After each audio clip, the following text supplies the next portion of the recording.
අද දවසේ අපි අද දවසේ වැඩ ආරම්භ කරනවා. 10 ශ්‍රේණියේ පුතෙක් ඉන්නවා. පුතා කලබල වෙන්න එපා. පුතාට පුළුවන් මේ ගණිත ක්‍රම ඉගෙනගෙන යන්න. එතකොට නියම කාලය තුලදී ඒ කොටස් ටික සම්පූර්ණ වෙනවා. එහෙනම් අපි ගිය වාර ප්‍රශ්න පත්‍රයේ අපිට දෙවනි කොටසේ B part එකේ ප්‍රශ්න අපිට ඉතුරු වුණා. ඒ ප්‍රශ්න ටික තමයි මුලින්ම සාකච්ඡා කරන්නේ. ඒ ප්‍රශ්න ටික සාකච්ඡා කරලා ඉවර වෙලා අද ඔයගොල්ලෝ ලබා දෙන ප්‍රශ්න පත්‍රයේ කෙටි ප්‍රශ්න 25 සම්පූර්ණ කරන්න බලාපොරොත්තු වෙනවා. එහෙනම් අපි අද දවසේ වැඩවලට සම්බන්ධ වෙමු.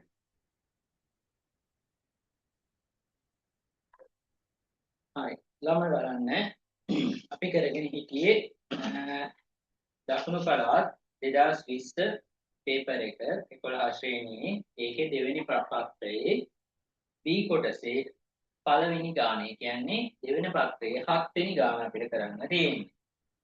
ගානේ කියලා තියෙනවා එක්තරා දිස්ත්‍රික්කයක ගණිත ගුරු මහත්මීන් 180කගේ සේවා කාලේ නම් මුළු ගුරුවරු ටික 180යි පිළිබඳ තොරතුරු පහත සංඛ්‍යා ව්‍යාප්තියෙන් දැක්වේ. සේවා කාලය දීලා තියෙන ගුරු සංඛ්‍යාව දීලා තියෙනවා. මම මේක ලියාගත්තා. සේවා කාලය පන්තිපාන්තර විදියට මම ලියාගත්තා. ගුරු කාලය මම සංඛ්‍යානීය විදියට ලියාගත්තා. ඒ කියන්නේ F තීරුව. අපි කලින් පේපර්ස් දෙකම කරේ දරුවෝ FX තීරුවේ. අපි උපකල්පිත මධ්‍යයන්නේ තීරුවෙන් කරේ නැහැ. එහෙනම් මේ පාර ගන්න අපි උපකල්පිත මධ්‍යයන්නේ ගානේ කරනවා. හරි. බලමු. දරුවෙක් fx කළා නම් ඒ උත්තරම තමයි එන්නේ 100ක් ඒ උත්තරම තමයි එන්නේ fd කළා.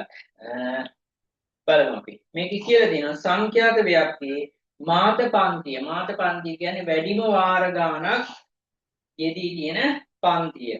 ඒ කියන්නේ මේක හැටියට නම් 50 තමයි. ඒ කියන්නේ මාත පන්තිය වෙන්නේ 8යි 12යි. එහෙනම් රෝමංක එකට උත්තරේ 8යි 12යි. රෝමංක දෙක අපි බලමු.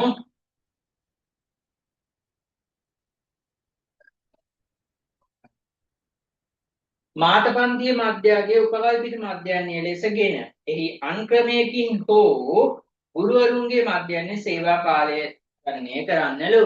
එතකොට මේකේ පටන් ගැනීමම කියලා දින උපකල්පිත මධ්‍යයන්යෙන් හෝ අන්ක්‍රමයකින් ක්‍රම දෙකෙන් මොකෙන් වුණත් ගැටලුවක් වෙන්නේ නැහැ.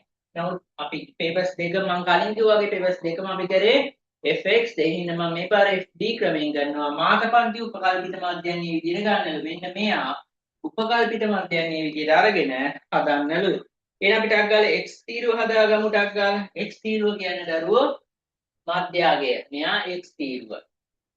ඒ කියන්නේ මධ්‍යගය. මධ්‍යගයේ ඉන්නේ මේ දෙන්න එකතු කරලා දෙකෙන් බෙදන්න ඕන. 4යි විතර එකතු කරාම 4යි. ඒක දෙකෙන් බෙදුවම 2යි.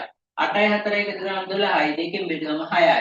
මෙයාලා 4 4 යන්නේ පරතරේ. ඉඳ 4 4 යන්නේ 10යි 14යි 18යි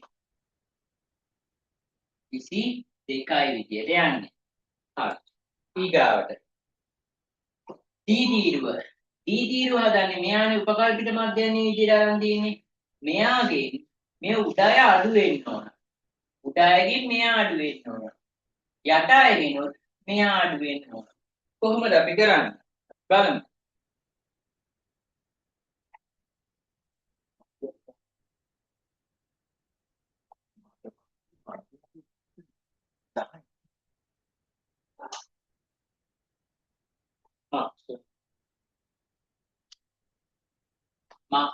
මාතපන්තියේ මධ්‍යගය තමයි උපකල්පිත මධ්‍යයන්නේ විදියට අරගන්න කියලා තියෙන්නේ. මම x තීරුව අරන්නේ x තීරුව තමයි උපකල්පිත මධ්‍යයන්නේ විදියට ගන්න කියලා තියෙන්නේ. ඒ කියන්නේ 6න් 10ක් අඩු කරන්න. 10න් 10ක් ගියාම කීයද? බිඳුවයි. 10න් 10ක්. ඊගාට 6න් 10ක් අඩු කරාම 6 පොඩි සංඛ්‍යාවක්. 6 අඩු කිරීම 10 කියන්නේ මයිනස් ගාණක් එන්නේ ඍණ ගාණක් එන්නේ ඍණ 4යි. උඩට සාමාන්‍යයෙන් එන්නේ ඍණ ගාණක්. 2න් 10ක් ගියාම ඍණ 8යි. 14න් 10ක් ගියාම ධන 4යි. 18න් 10ක් ගියාම 8යි. 22න් 10ක් ගියාම 12යි. දැන් ගුණ කරන්න ඕන. F තීරුවයි D තීරුවයි. FD නේ 45 8ක්. 45 8ක්. 8 වරක් 5 40න් බිංදුව දැම්ම 4ක් ඉතුරුයි 8 වරක් 4 32යි 32යි අර 4යි 36යි තියෙන්නේ ඍණාගයක් ඒ හින්දා උත්තරේ ඍණ වෙනවා 27 ඒව 4ක් ඍණ 108යි 50 වරක් බිංදුව බිංදුවයි 32 ඒව 4ක් 128යි 18 ඒව 8ක් 144යි 8 ඒව 12ක් 12 වරක් 8 96යි ඔන්න ඔය විදිහට ගන්න ඕනේ එකතුව ඊට පස්සේ මේ f තීරුව එකතු කරන්න ඕනේ එයාට අපි කියනවා සිග්මා f කියලා මෙතන කෙලින්ම කිව්ව උඩ ගානෙම කියලා තිබ්බ 180යි කියලා ගුරුවරු මේ 45ට 27 එකතු කරාම 50 එකතු කරා 32 එකතු කරා 18 එකතු කරා 8 එකතු කරාම එනවා 180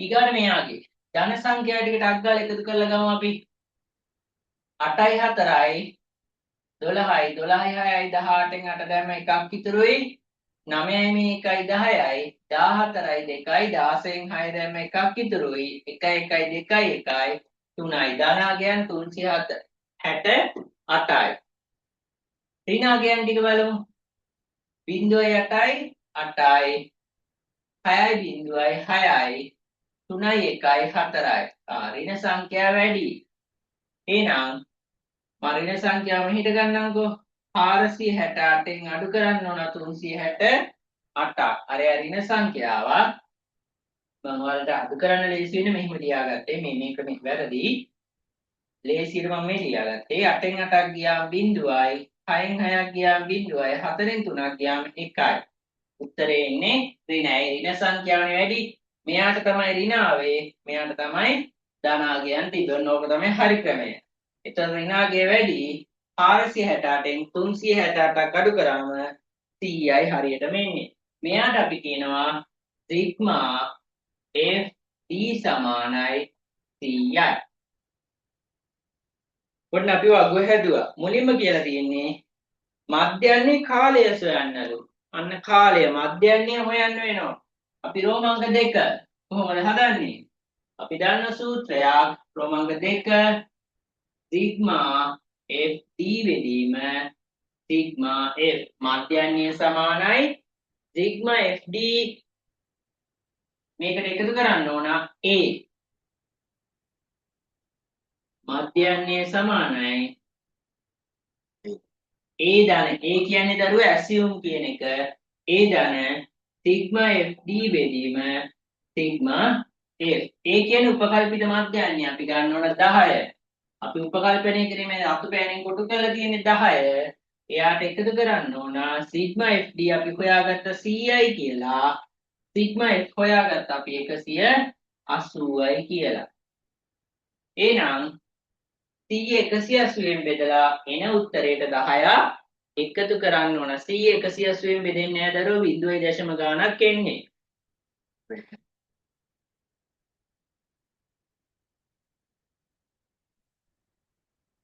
මෙතන ඍණ 100 දරුවෝ ඍණ හරි ඒතර ඍණ දැන එතන ඍණාගයක් වෙනවා මම මේ පැත්තට ගන්නම් බෝඩ් එකේ බලන්න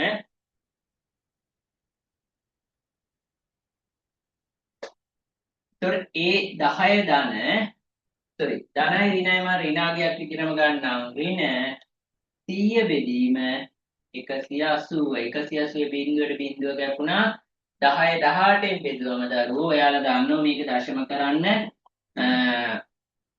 මේක කුඩා කරගත හැකි දෙකෙන් බෙදන්න පුළුවන් දෙකෙන් බෙදුවොත් 5යි මෙයා දෙකෙන් බෙදුවොත් 9යි 50ට අපි බිඳු 5 බෙදීම 9 එයා තවත් දශම කරොත් දරුවෝ ඍණ 5 බෙදීම 9 5 9න් බෙදෙන්නේ නැහැ අපි බිඳුවක් දාගන්න ඕන 5ට 9ව නැහැ බිඳුවයි දශම බිඳුවක් දාගත්ත 50ට 9ව තියෙනවා 45යි කියන්නේ 5යි 45යි තව 5ක් ඉතුරු ආයි බිඳුවක් දාන්නේ නැහැ ආයි 50 45යි 5යි ඒ කියන්නේ බිඳුවයි දශම 5යි 5යි අපි 5යි 6යි කියලා ගමු. වැටෙව්වම එකක් වටේලා ගන්න වෙන්නේ. 10න් අඩු කරන්න ඕන 0.5යි 6යි. 10 ලියන්නේ කොහොමද? 10 අඩු කිරීම ගොඩාක් ළමයි මෙන්න මෙතනදී වරද්ද ගන්නවා.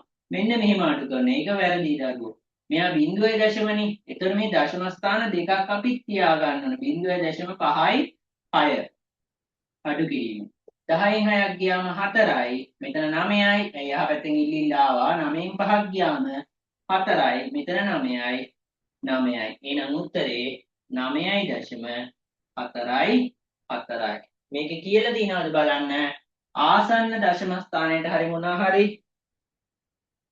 ගුරුවරයෙකුගේ මධ්‍යන්නේ සේවා කාලය නෑ කියලා නෑ. ආසන්න වට යන්න කියලා කියලා නෑ. ඒ හින්දා 9.44 කියන්න පුළුවන්. ගැටලුවක් නැහැ. රෝමක 3 සතියක ගුරු පුහුණුවක් සඳහා අඩුම සේවා කාලය සහිත 140 වෙන් කිරීමට අදහස් කරයි නම් ඒ සඳහා අවුරුදු කීයකට අඩු සේවා කාලයක් තෝරාගත යුතුද? ඔන්න මොකද ඒ කියන්නේ? සතියක ගුරු පුහුණුවක් දවස් 7ක ගුරු පුහුණුවක් තියනවලු මේ ගුරුවරුන් 180 දෙනාට. ඒ අයගෙන් අඩුම සේවා කාලය කෝ සේවා කාලය මේක ලියේ ඉවර ඇතිනේ. අපි ආය වගුවට එමු.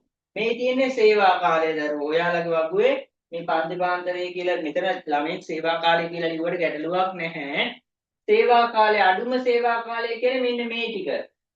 එහෙනම් ඒ අයගෙන් 140ක් තෝරගන්න ඕන. ටීචර්ස්ලා 180ක් ඉන්නවා. එයාලගෙන් 140ක් තෝරගන්න ඕනලු. අඩුම සේවා කාලයේදී අපි බලමුනේ මේ 140ක් 140ක් කවුද කියලා.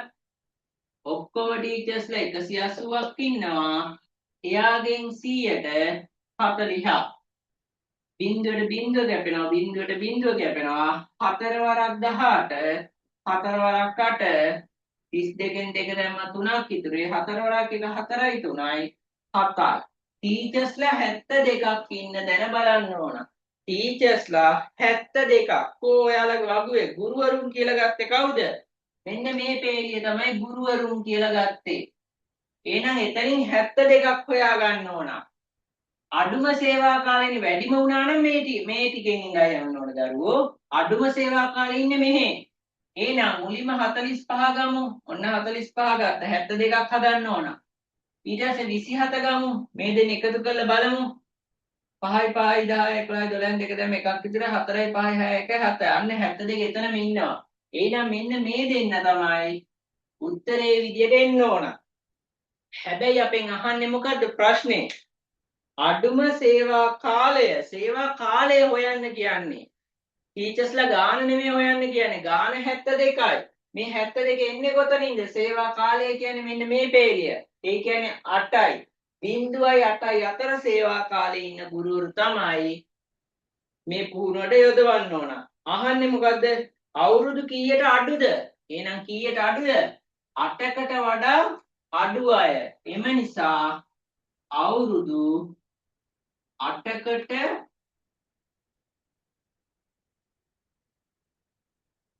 වඩා අඩු. අවුරුදු 8කට වඩා අඩු. මේකෙත් 0.8යි 0.8 අතර කියලා කිව්වත් ගැටලුවක් නැහැ. නමුත් හරිම උත්තරය අවුරුදු 8කට වඩා අඩු. මුලින්ම හොයන්න ඕන 140ක් කීයද කියන එක. ටක් ගාලා ලියා ගන්න. ඊළඟ ප්‍රශ්නේ බලමු.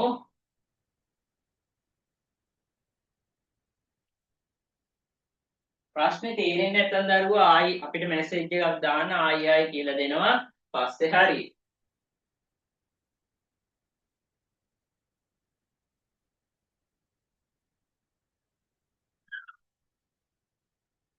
හරි. ඊළඟ ප්‍රශ්නේ 8 වෙනි ප්‍රශ්නේ බලන්න. රවි සැරසිල්ලක් සඳහා දිග 2යි 5යි 8යි යනාදී පිළිවෙලට පීඨපටි කැවිලි කිහිපයක් ඒවායේ දිගින් දැක්වෙන සංඛ්‍යා සමාන්තර ශ්‍රේණියක පිහිටි පද පිහිටින ආකාරයට කපා ගන්නා ලදී. අන්න චීත්තපටි ටිකක් කපා ගන්නවලු සමාන්තර ශ්‍රේණි 2 5 8 පිළිවෙලට යන එක.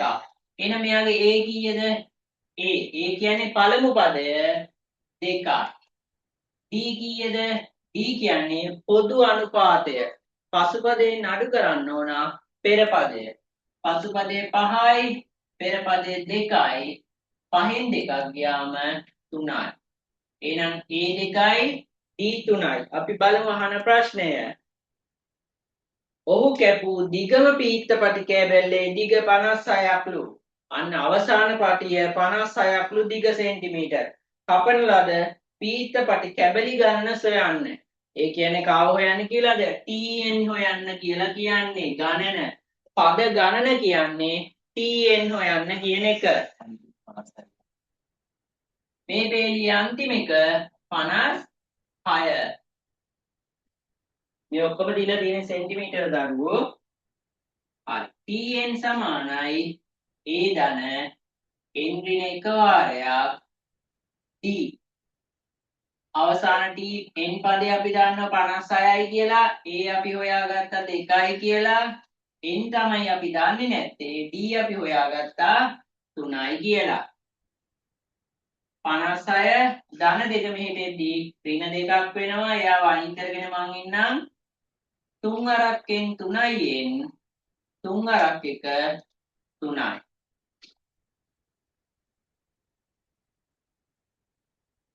56න් 2ක් ගියාම 54යි.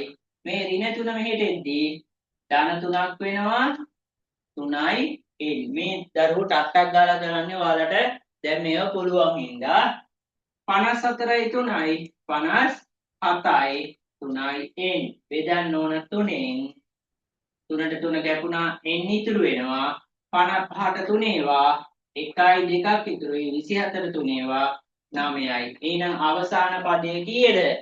19 වෙනි පදය. එහෙනම් මේ 57 56 හැදිලා තියෙන්නේ n 19න්. එතන ලියන්න ඕනේ නැහැ අපි. හරි? මම මේ ඔයාලට ඊළඟ ගානට ඕන හින්දා මම ඔය ලිව්වේ මතක් වෙන්න. එහෙනම් n සමානයි 19යි. රෝමංග 2. අපි මේ 8 වෙනි ගාන යන්නේ. කපාගත් පීඨපටි කැබලි වල මුළු දිග මුළු කියන්නේ දරුවෝ SN සූත්‍රය පාවිච්චි කරන්න ඕන. SN සමානයි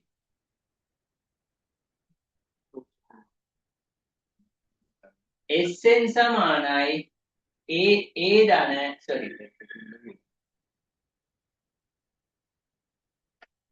n බෙදීම දෙවාරයක් 2යි A ධන n දින එක වාරයක් D.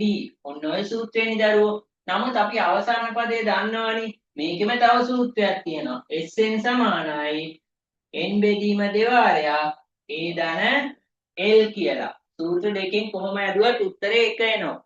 නමුත් අපි අවසාන පදේ දන්න හින්දා මම මේ සූත්‍රයෙන් හදනවා. අපිට වෙලාව ඉතුරු කරගන්න ඕන මේ ගණන් වලදී SN සමානයි n බෙදීම දෙවාරයක් A ධන L. n කියන්නේ අවසාන පදේ අපි දන්නවා. මං කිව්වේ මම ලියාගත්තේ ඒකයි 19. 19 බෙදීම 2 A අපි හොයාගත්ත 2යි කියලා. L අපි හොයාගත්ත අවසාන පදේ 56යි කියලා. 19 දෙකෙන් බෙදන්න බෑනේ දරුවෝ. ඒ හින්දා අපි ටිකක් ඒක එහෙමම තියලා තියමු. ගුණ කිරීම 56යි 2යි 58යි. අන්න එයා දෙකෙන් බෙදනවනේ. ඒකයි මම 19 බෙදන්න ගියේ නැත්තේ. මේ දෙකට 58 ඒවා 5ට 2 ඒවා 2යි එකක් ඉතුරුයි 18ට 2 ඒවා 9යි. 29 වැඩි කිරීම 19. 29 19න් වැඩි කරාම 29 වැඩි කිරීම 19 9 81 එක දැම්ම 8ක් ඉතුරුයි 9 2 18යි 8යි 26යි. බිංදුවක් දැම්ම එක් වරක් 9 9යි එක් වරක් 2 2යි 1යි 9යි 6යි 15න් 5 දැම්ම එකක් ඉතුරුයි 2යි 2 4යි 1යි 5යි 551යි. 551යි සෙන්ටිමීටර් දිගනි දරුවෝ ඇහුවේ. ඒ හින්දා සෙන්ටිමීටර් දාන්න. මුළු දිග අහන්නේ 551යි සෙන්ටිමීටර්. මේ දරුවෝ මේ පාර පේපර්ස් බලලා තියෙන ගොඩක් ටෆ් විදියට බලලා තියෙන එහින මේ සෙන්ටිමීටර ඒවා දාන්න මතකතුව ලකුණු අඩු කරන්න පුළුවන්. ඊළඟ තුන්වෙනි ප්‍රශ්නය. මෙවැනි සැරසිලි හතරක් සඳහා අවශ්‍ය පීත්ත පටි කැබලි වල මුළු දිග මේ වගේම සැරසිලි හතරක්. මේ වගේම සැරසිලි හතරක්. එහෙනම් මොකද කරන්න ඕන? මෙයා වැඩි කරන්න ඕන 4ෙන්. එහෙනම් රෝමංග 3 551 වැඩි කරන්න ඕන 4ෙන්. 4 4යි 4 5 20 බිඳ දෙම දෙකක් ඉතුරු 4 5 20යි 2යි 22යි සෙන්ටිමීටර්. හැබැයි ඒකේ මොකද්ද කියලා තියෙන්නේ? දිග මීටර වලින් පෙන්වන්නලු. දිග මීටර වලින්. මෙයා මීටර කරන්න නම් මොකද කරන්න ඕන? 100ෙන් බෙදන්න ඕන.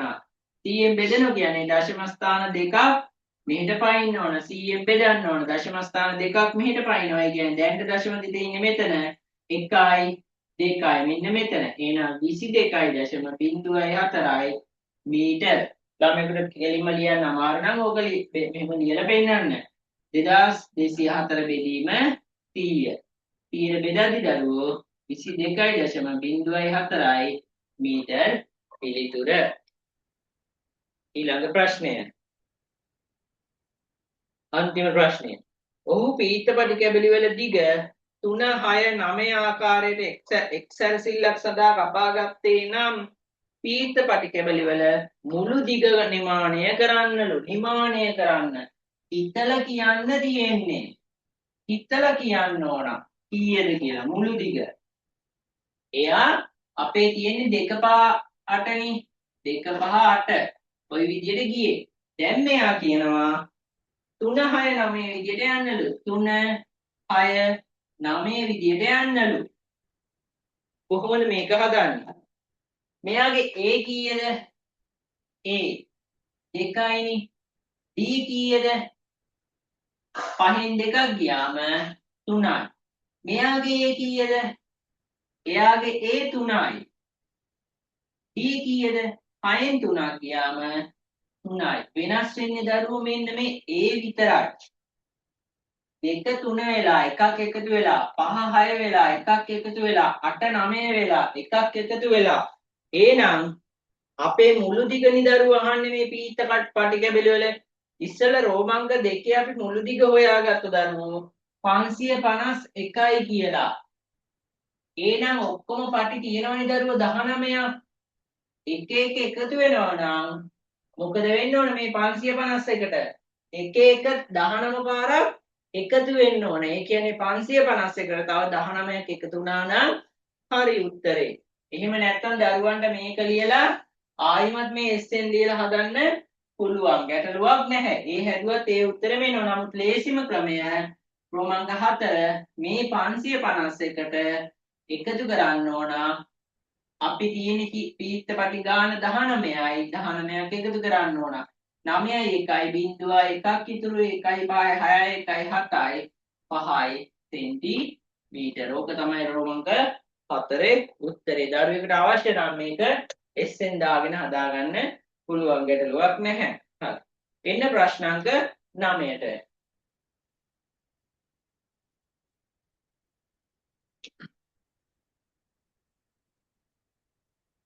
හරි පුතේ අපි මේ ප්‍රශ්නෙට අමතක ප්‍රශ්න ඉවරයි. මෙතනදී සර් පැහැදිලිව කිව්වා ශ්‍රේණි සූත්‍රයක් ගන්නත් පුළුවන්. ඒ වගේම වචනෙත් තියෙනවා නිමාණය කරන්න කියලා. කාලය ගොඩාක් වැදගත්. දෙවෙනි ප්‍රශ්න පත්‍රය කරනකොට ඒ වගේම මතක් කළා ඒකක දාන්න ඕන. දැන් අපි එනවා 9 වෙනි ගානට. නිර්මාණ ගාන. මෙතනදී නිර්මාණ ගාන කරන්නේ දල සටහනක් විතරයි පුතේ. ඔයාලට ස්ක්‍රීන් එකේ ෂෙයා වෙනවා. නිවැරදි නිර්මාණය. එතකොට ඒ අඩුපාඩු බලා ගන්න ඔයාලා කරලා තියෙනවා නම් ගොඩාක් වටිනවා. මේක නම් අනිවාර්යෙන් කරලා සූදානම්ව ඉන්න. බලන්න පුතේ ගාන කියනවා මම මුලින් දල සටහන පෙන්නලා ඉන්නම් ඊට පස්සේ අපි බලමු මොකද වෙන්නේ කියන එක. AB සෙන්ටිමීටර 4.5යි ABC කෝණයේ අංශක 60යි BC සෙන්ටිමීටර 5යි. එතකොට දල සටහන මම අඳින දල සටහන මිනුම් මේක දක්වලා නැහැ පුතේ මෙතන. AB අපි දන්නවා නිර්මාණය කරගන්න සරල රේඛා ඛණ්ඩයක් AB සෙන්ටිමීටර 4.5 ලකුණු කරගන්න. ABC කෝණයේ අංශක 60ක් කියන්නේ. මෙන්න මේ B කියන තැන ABC B කියන තැන අංශක 60. එහෙනම් තව කට්ටෙන් ඡාප ගැපුවා. ඒ දුර වෙනස් නොකර ආරම්භක ලක්ෂයෙන් ආපස්සට ගැපුවම අපිට අංශක 60 කෝණය නිර්මාණය වෙනවා. මේ ගාන කරපු නැති ළමයෙක් ඉන්නවා නම් මේ වෙලාවේ මාත් එක්කම දල සටහන අඳින්න පන්තියෙන් පස්සේ නිවැරදිව ඉදිරියට කරමු. BC 5යි BC දැන් B වල ඉඳලා සෙන්ටිමීටර් 5ක් කපන්න එතන C ABC කියන ත්‍රිකෝණය නිර්මාණය කරන්න. සාමාන්‍ය පෙළවලදී ලකුණු 3ක් මෙතනට ලැබෙනවා. 10න් 3ක්ම ත්‍රිකෝණයට හිමි වෙනවා ඒක අනිවාර්යයි. BC හා AC හි ලම්බ සමච්ඡේදක ඇඳ BC B රේඛාවයි C රේඛාවයි මම දල සටහනක් ගත්තොත් මෙතන BC නම් ලම්බ සමච්ඡේදකය අදින්නේ කව කටුව දෙකලවරට තියලා අපි ඡාපක යපුවම තමයි ලම්බ සමච්ඡේදකය අදින්නේ ලම්බ සමච්ඡේදක. ඔන්න ඔය දැනුම තමයි මෙතනට යන්නේ. B ටත් C ටත් තියන්න. සියලුම දෙනා මේ දේවල් කළ යුතුයි බලන් ඉන්න එක නෙමෙයි පුතේ වෙන්න ඕන. B ට C ට තියලා අපි මම දල සටහනක් අදින්නේ. ඔහම ඇඳලා අපි ලම්බ සමච්ඡේදයේ කපන එක මම පෙන්නන මොකද දල සටහන නිවැරදි වෙන්න ඕන නිසා මම එහෙම කළේ. ඔන්න ලම්බ සමච්ඡේදයේ BC ගේ ඇඳා AC ටත් අදින්නලු. මෙයාගෙත් ලම්බ සමච්ඡේදකේ. එතකොට හරි මැදින් රේඛාව යන්න ඕන. අර දෙකලවරට තියලා ඡාප කැපලා මේ දේ නිර්මාණය වීමක් තමයි සිද්ධ වෙන්නේ. A ටයි C ටයි තියලා ඡාප කැපුවා. ඔන්න අපි ලම්බ සමච්ඡේදක දෙක දල සටහනේ ඇඳලා පෙන්නලා තියෙනවා. ඒවා හමුවන ලක්ෂය O. හමුවන ලක්ෂය O කියලා නම් කරන්නලු. ඔන්න මම එතන O කියලා අභිප්‍රායයෙන් මාක් කරලා තියෙනවා. O කේන්ද්‍රය OC අරය. O කේන්ද්‍රය OC අරය වන වෘත්තය නිර්මාණය කරන්න කියලා කියනවා. ඕකට තව කට්ටිය උඩ තිබ්බා. C ට පැන්සල තිබ්බම අපිට මේ වෘත්තය නිර්මාණය වෙයි. ඔබ නිවැරදිව ඇඳා නම් අනිවාර්යෙන්ම ත්‍රිකෝණයේ ශීර්ෂ හරහා තමයි මේ වෘත්තය ඇඳෙන්නේ. මම කඩේලකින් වගේ ඇඳලා තියෙන්නේ මම කඩේලක් දක්වන්නම්. ඔය නිර්මාණය පෙන්නන නිසා මම ඒක පෙන්නුවේ නැත්තේ. මේ ආකාරයෙන් පුතාලට අනිවාර්යෙන්ම නිර්මාණය පැහැදිලිව තියෙන්න ඕන. දැන් ඔයගොල්ලෝ මගේ දල සටහන ස්ක්‍රීන් එකේ දැක්වේ නිවැරදි නිර්මාණය පැහැදිලිව.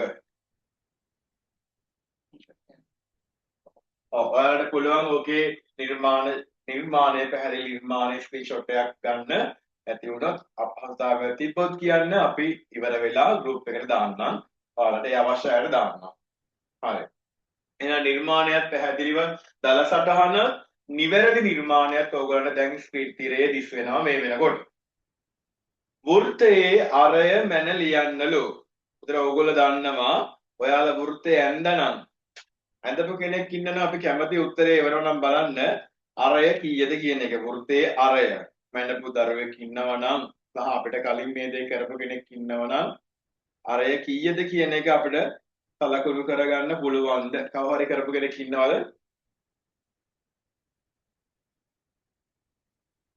මම හිතන්නේ කරපු කෙනෙක් නෑ වගේ.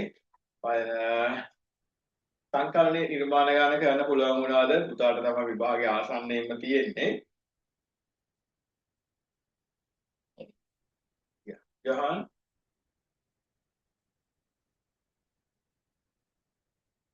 නිර්මාණය කළේ නැද්ද? හරි. අරය මම කියන්නේ නැහැ. හේතුව ඔයාලා ඒක හොයලා බලමු. නැත්නම් ගාන අපි කරනවා කියලා චෙක් කරගන්න එපා. ඒ නිසා පුතේ නිර්මාණය නිවැරදි වෙන්න ඕන. 10 ශ්‍රේණියේ නිර්මාණ ගොඩාක් ලේසි සහ දැන් අපි දැක්ක අවුරුදු දෙකක් ආවේ 9 10 ශ්‍රේණියෙන් තමයි O level paper එකට. ඒ නිසා පුතේ පොඩ්ඩක් ඒක හරියට කරන්න බලන්න. සෙන්ටිමීටර් කීයද කියලා ඔයගොල්ලන්ට මට කියන්න පුළුවන්. මොකද ඒක ප්‍රශ්නයක් නෙමෙයි. හරි. ඊළඟ ගාන බලන්න AC හි ලම්බ සමච්ඡේදකය මේ වෙලාවක හරි කරනවා නම් ඒත් කමන්නේ අපිට නිර්මාණය එවන්න පුතේ මේ කියනවා AC හි ලම්බ සමච්ඡේදකය වෘත්තය හමුවන ලක්ෂය AC ලම්බ සමච්ඡේදකයේ මෙන්න මේ රේඛාවනේ AC ගේ ලම්බ සමච්ඡේදකය මෙන්න මෙයා වෘත්තය හමුවන ලක්ෂය D ලෙස නම් කරන්නලු මෙන්න මෙතන D කියලා නම් කරන්නලු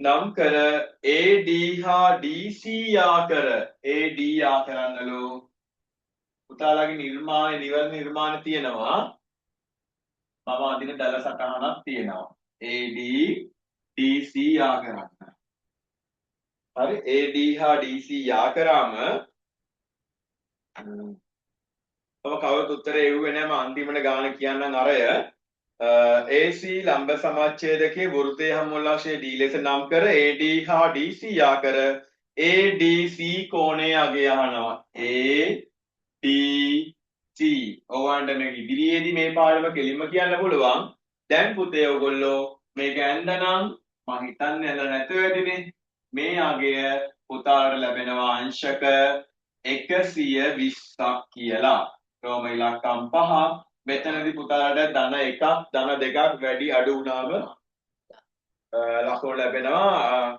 කවුද අපේ සවිසෙස් යොහන් මේ උත්තරේ දුන්නා අරය මන්නේ නැද දන්නේ නැහැ පුතේ හරි මම අරයත් කියන්නම් වෙලාව ඉතුරු කරගන්න පුතාලා නිවැරදි වෙන්දනම් අරය 2.8ක් විදියට ලැබෙනවා හතරවෙනි ප්‍රශ්නය අරය 2.8යි පුතේ සෙන්ටිමීටර් 1ක් 2ක් අතර ગેප් එකට ලකුණු තියෙන අඩු වැඩි වීම ඒගොල්ලෝ නොසලකා හරිනවා එහෙමනම් ඔන්න නිර්මාණ ගාන ඉවරයි පහසු සරල ගානක් තිබ්බේ right ඊළඟට තමයි එන්නේ වැදගත් පාඩම් කොටස ජ්‍යාමිතිය ගණන් තුනක් එනවා තුනෙන් එකක් මේක මේ ජ්‍යාමිතිය මේ නිර්මාණ ගාන අවසන් වෙනවා දැන් අපි 10 වෙනි ගානට හරි එහෙනම් අරය පැහැදිලි නේද පුතේ අරය සෙන්ටිමීටර් 2.8යි මම ලියුවා රෝම ඉලක්කම් 4 එතනදී දශම 1ක් 2ක් වෙනස් වුණාට ගැටලුවක් වෙන්නේ නැහැ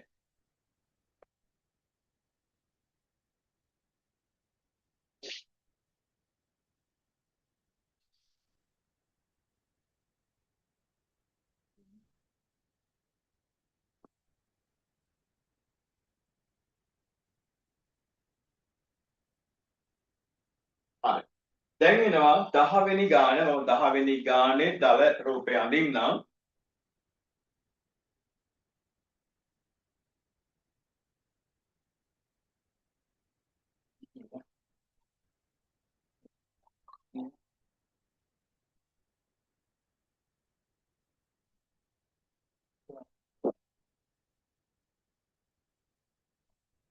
X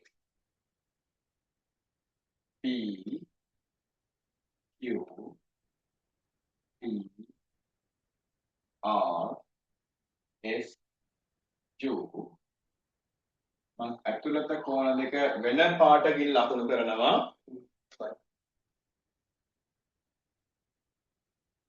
මේක y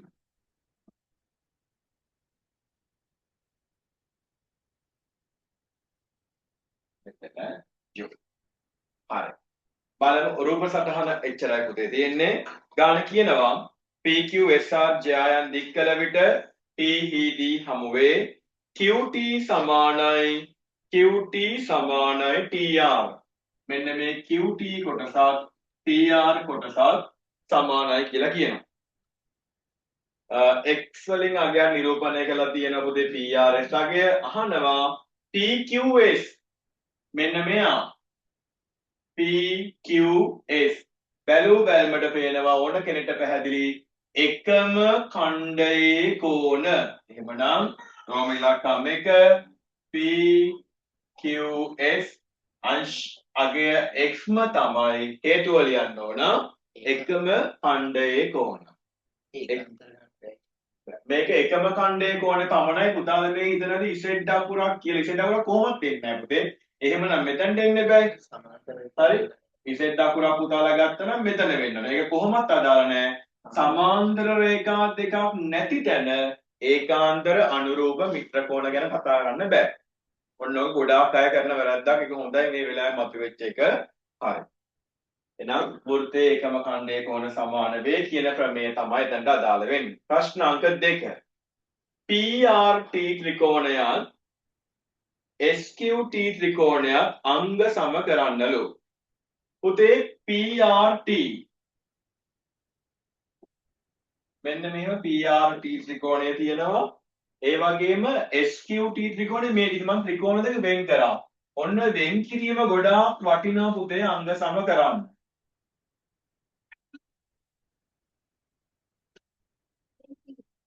PRT SQT එතන පුතේ ඔයගලන්ට පේනවා අපි දන්න දේ QT සහ RT සමානයිනේ. මේ QT පාදයක් මෙයාගේ RT පාදයක් සමානයි. මේකෙන් මම මෙතනට එන්නේ. අන්න ඒක හොඳට තේරුම් ගන්න පුතට අංග සම කරන්න හොඳම ක්‍රමය අදාළ ත්‍රිකෝණ දෙක පුළුවන් නම් අටකොල විභාගය ලැබෙනවා. වෙන් කරගන්න. ඒ වෙන් කරාම හරි ලේසි අංග සාමය බෑයි කියන ඕනම කෙනෙක්ට ඒක කරගන්න පුළුවන්.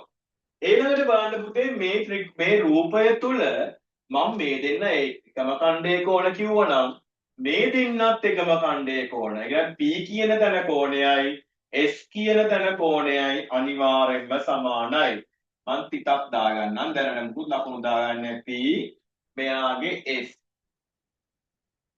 හරිනේ. දැන් හොඳට අහගන්න අපිට දීලා තියෙන දත්ත වලින් ගානේ දීලා තියෙන දේවල් අපි හඳුනගෙන තියෙනවා. මෙතන නම් ඔයගොල්ලෝ දන්නවා x උනා. මෙයා x කියලා අපි ඔප්පු කරා පළවෙනි ගානේ.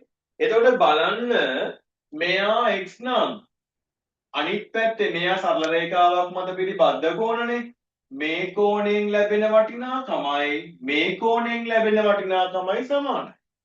මෙහෙම රූපයක් පැහැදිලි නිසා ඒක මෙතනින් පෙන්නන්න. PRT මෙන්න මෙයා.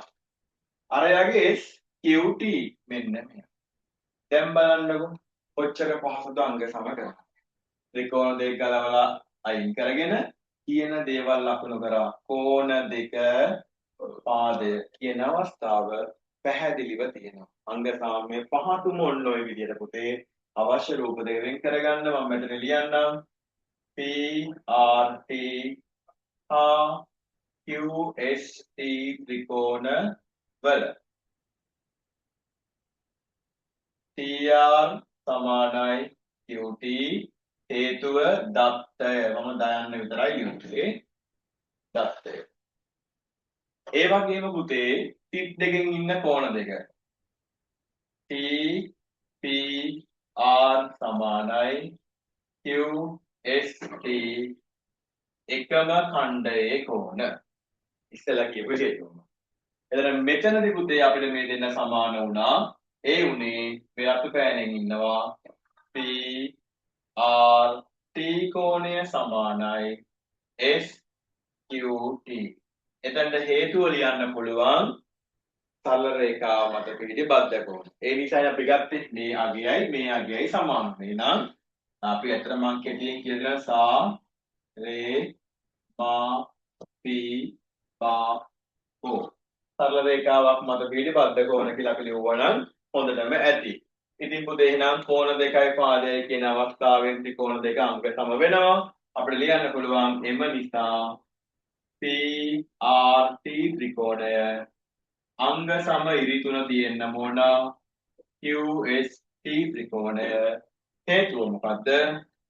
කෝණ දෙකයි කෝපා අවස්ථාව කෝපා අවස්ථාව යටතේ අංග සම වෙනවා. මෙතන මම ලිව්වේ යන්න විතරයි අවශ්‍ය නම් මම ලියන්නම්. එකම ඛණ්ඩයේ කෝණ සරල 10 ශ්‍රේණියේ කොටසක් තියෙන්නේ පුතේ. ඒක වරද්ද ගන්න එපා.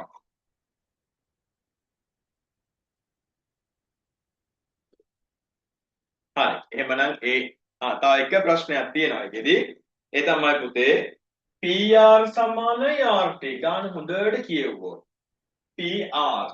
PR මෙන්න මෙයා. මේ රූපේ මෙයා. සමානයි RT මේ ඉන්නේ මේ පැත්තේ. මේ දෙන්න සමානයි කියනවා.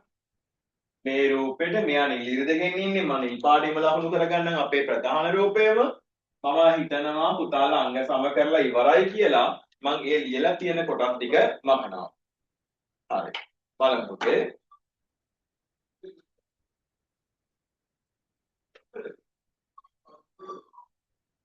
අහනවා අපෙන් QST y ලෙසගෙන මෙයා y නම්. ඒක දීලා තිබ්බා.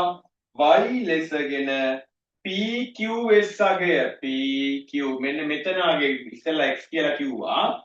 මෙන්න මෙයාට අගය දෙන්නලු y ඇසුරෙන්. හොඳට අහගන්න රූපය පැහැදිලිවම පෙන්නලා ඉන්නවා.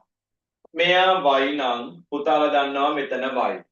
ඇයි ඒ එකම ඛණ්ඩයේ කො. මෙයා y.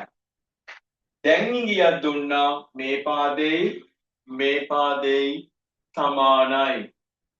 එහෙනම් මෙතන y සම ද්විපාද ත්‍රිකෝණ.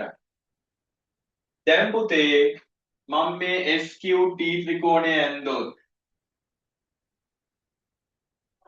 SQT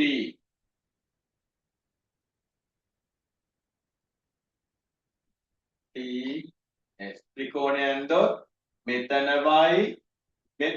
y මෙයාවනේ අහන්නේ මේ පාද දික් වෙලා මෙතන එහෙනම් කීයද y මෙයාගේ බාහිර කෝණය පුතේ මෙයා එතකොට 2y කියලා අපිට ලියා ගන්න පුළුවන්. එහෙනම් ඔය ප්‍රශ්නට උත්තරේ PQS කියන කෝණයගේ 2y වෙනවා. ඒක ඔයගොල්ලෝ දැන් මම කිව්වා රූපේ නිසා ලිව්වා. නමුත් ලියන විදියත් පොඩ්ඩක් ලියන්න එපයි. හරි මම පැහැදිලි කරලා ඉවරයි. දැන් ලියන විදියයි කියන්නේ පුතේ ඔයගොල්ලෝ දන්නවා මම මේ අවසන් ප්‍රශ්නේ රෝම ඉලක්කම් 3 RPS සමාන RPT සමාන y හේතුව එකම ඛණ්ඩයේ කෝණ. ඒ වගේම RTQ RTP ගත්තොත් එයත් y හේතුව RP සමානයි RT. මේ දෙක සමානයි කියවනේ. හරි. එහෙනම් අපි දන්නවා SQP එම නිසා PQS මෙන්න මෙයා සමානයි y ධන y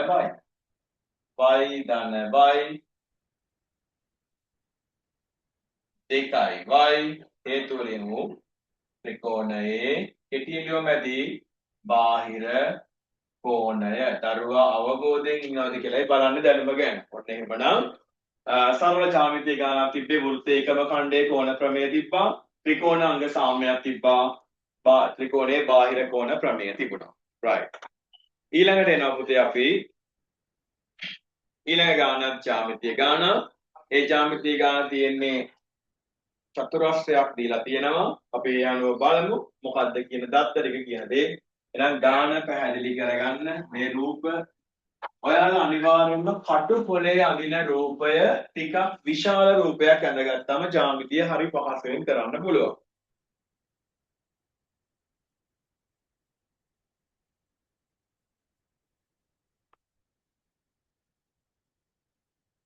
පුතාලට උත්තරයක් ප්‍රශ්නයක් මොන හරි තියෙනවා නම් මයික් එක ඔන් කරලා කතා කරන්න පුළුවන් කිසි ගැටලුවක් නැහැ. නැත්තම් අපි දන්නේ නැහැනේ.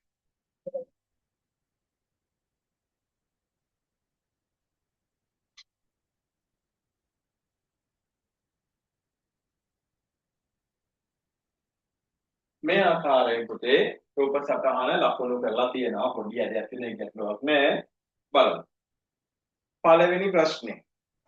තව කියනවා AE සමානයිලු AF කියලා. ගාන හොඳට බලාගන්න. AE සමානයි AF. AE පාදයයි AF පාදයයි සමානයි කියලා කියනවා. AE ගේ මධ්‍ය ලක්ෂය කියනවා C. එතකොට මෙන්න මේ දෙන්න දෙකට බෙදෙනවා. මෙතන මධ්‍ය ලක්ෂය ඒ වගේම ලොකු ඉරෙන් පෙන්නන දෙපැත්ත සමානයි කියන්නේ. හරි.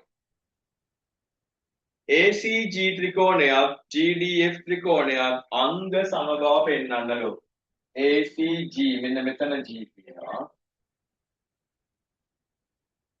මෙන්න මේ ත්‍රිකෝණයයි GDF මේ ත්‍රිකෝණයයි අංග සමයි කියලා ඔප්පු කරන්න. එහෙනම් ඉක්මනට බලමු අපි අංග සම කිරීම.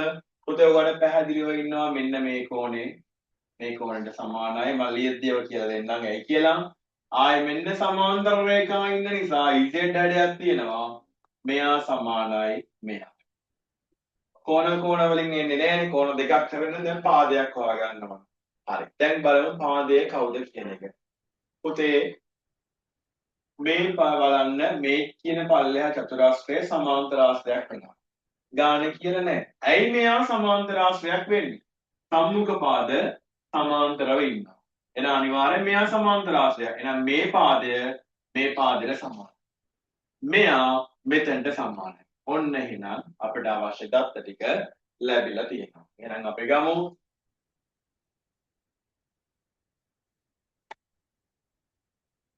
ACG හා GDF ත්‍රිකෝණවල මේක කියලා ඉන්න වෙන පුතේ CE සමානයි DF සම්මුඛ පාද CE සමානයි AC දත්තය එම නිසා AC සමානයි DF ඔන්න පළවෙනි කොටසට ආවා. මෙයයි සමානයි සම්මුඛ පාද මෙයා මෙයාට සමානයි දත්තය ඒ නිසා මේ දේ ඉබේම සමාන වෙන ප්‍රත්‍යක්ෂ අණුව. දැන් මේ කෝණ ගන්න. CAG සමානයි GFD GFD හේතුව ඔන්න ඉසෙට ඇඩය ඒකාන්තර කෝණ. මේ දෙන්න මුහුණට මුහුණ ඉන්න කෝණ තව ඒකාන්තරයක් දෙනවා මේක ලේසි මේක ගන්නවා AGC සමානයි FGD ප්‍රතිමුඛ කෝණ. කෝණ දෙකයි පාදයයි කියන අවස්ථාවෙන් මේ ත්‍රිකෝණ දෙක අනිවාර්යයෙන්ම අංග සම වෙනවා. එම නිසා ACG ත්‍රිකෝණය අංග සමයි GDF ත්‍රිකෝණය අවස්ථාව කෝණ පාද කියන අවස්ථාව. ඔන්න ප්‍රශ්න තුනෙන් පළවෙනි ප්‍රශ්නේ අපි ඉවර කරා. හරි. ඒකේ දෙවෙනි ප්‍රශ්නේ කියනවා AFB සමද්විපාද ත්‍රිකෝණයක් කියලා ඔප්පු කරන්නලු. AFB මෙයා කොහොමද සමද්විපාදයි කියලා දීලා තියෙනවා. AFB සමද්විපාද කියලා ඔප්පු කරන්නනේ කියන්නේ. දැන් පුතේ මේ දෙන්න අංග සමයි නම් මෙයා මෙතනට අනිවාර්යයෙන්ම සමාන වෙන මේ දෙකක් සමානයිනේ. අංග සම ත්‍රිකෝණ අනුරූපාංගනේ. එතකොට දරුවෝ මොකද මේ දෙක සමානයි කියලා ගාන කියලා දුන්නා. මෙයා මෙතනට සමානයි. එහෙනම් මෙයා අනිවාර්යෙන් මෙතනට සමාන වෙනවා. මේ අර්ධ ලක්ෂ්‍යාරාව මෙතන යනවා. හරි. දැන් බලමු මොකද්ද කියන්නේ. මෙයා සමද්විපාද ත්‍රිකෝණයක් කියලා ඔප්පු කරන්න තියෙන්නේ.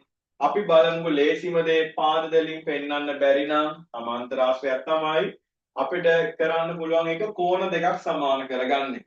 කෝණ දෙකක් සමානයි නම් පාද අනිවාර්යෙන්ම සමාන වෙනවා. දැන් මෙයා සමාන්තර ආශ්‍රයක් මෙයත් සමාන්තර ආශ්‍රයක් හේතුව තමයි සම්මුඛ පාද සමාන්තරව ඉන්න නිසා. එතකොට බලන්න හරි අපිට ගන්න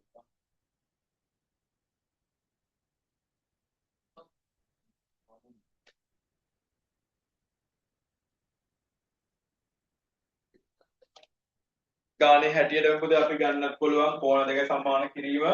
එහෙම නැත්නම් අපිට පාද දෙක සමානයි කියලා ඔප්පු කරගන්නත් පුළුවන්. එහෙම ගැටලුවක් වෙන්නේ නැහැ. මේ ගානේ AE සහ AF මේ AE සහ AF අනිවාර්යයෙන්ම සමානයි. ඒ වගේම AE සමාන වෙනවා BF ට. AE අය මොකද මේ ලොකුම කියන සමාන්තර ආශ්‍රයන්නේ. ප්‍රශ්න අංක දෙක මම කරන්නේ මෙතන මම කියලා දෙන්නම් පුතේ. AE පාදය සමානයි AF ට. ඒක දීලා තිබ්බේ. දත්තය. ඒ වගේම AE සමානයි BF ට.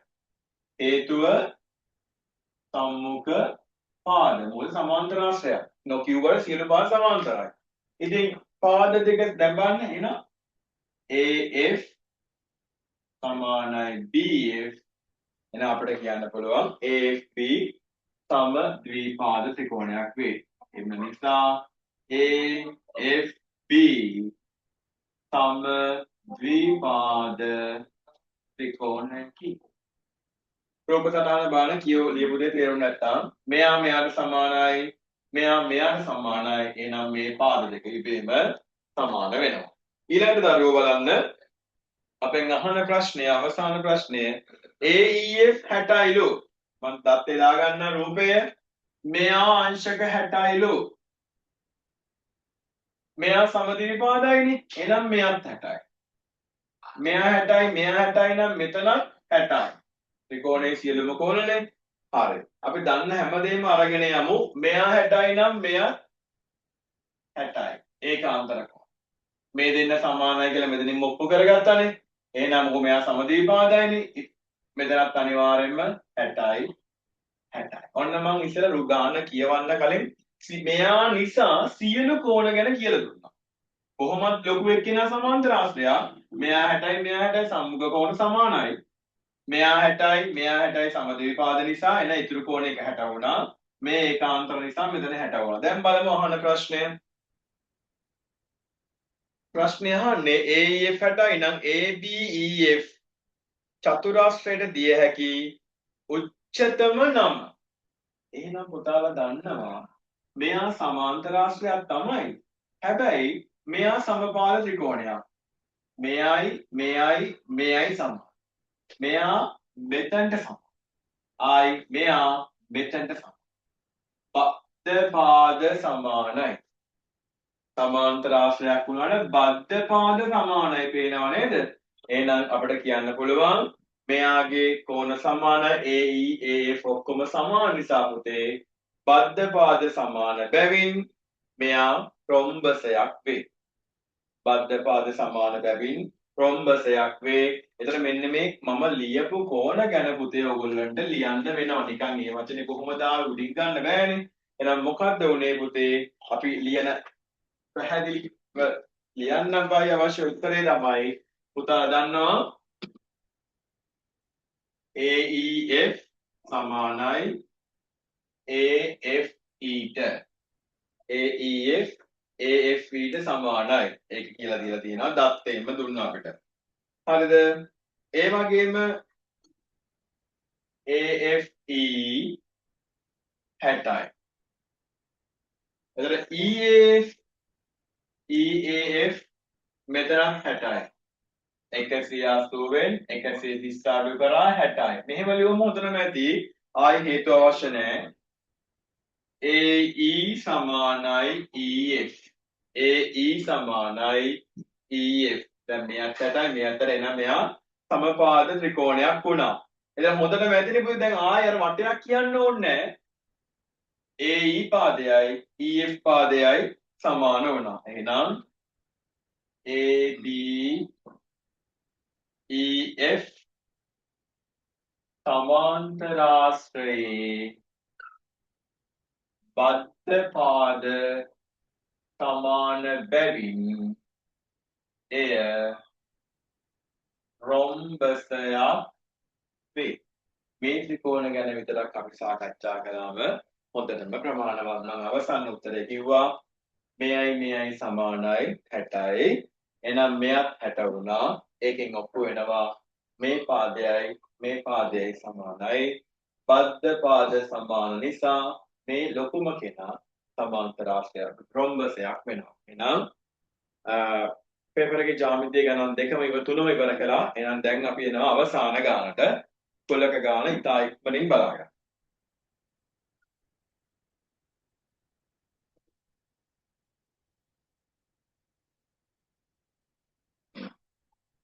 හරිද කුලක ගාන බලන්න චාරිකාවකට සහභාගී වූ ළමුන්ගෙන් 50කට හිස්වැසුම් තිබුණි. 40 දෙනෙක් ගැහැණුන්ය. හිස්වැසුම් ඇති ගැහැණු සංඛ්‍යාව 15කි. හිස්වැසුම් නැති පිරිමි සංඛ්‍යාව 5කි. දී ඇති වෙන් රූප සටහන පිටපත් කරගෙන අදාළ ප්‍රදේශවල දක්වන්න.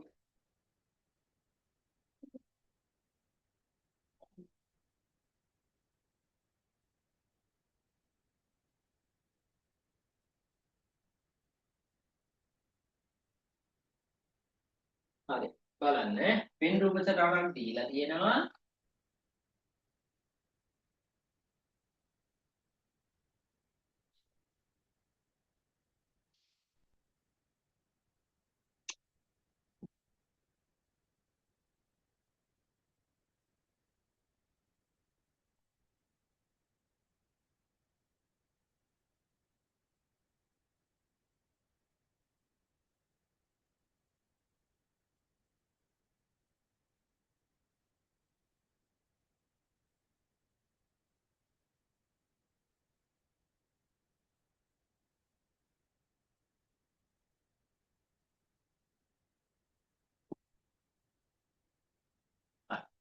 කුලකේ දීලා තියෙනවා මේ රවුමක් විතරක් දීලා තියෙනවා හිස්වැසුම් පැලඳ සිටින අය කියලා. හිස්වැසුම් පැලඳ සිටින අය කියලා.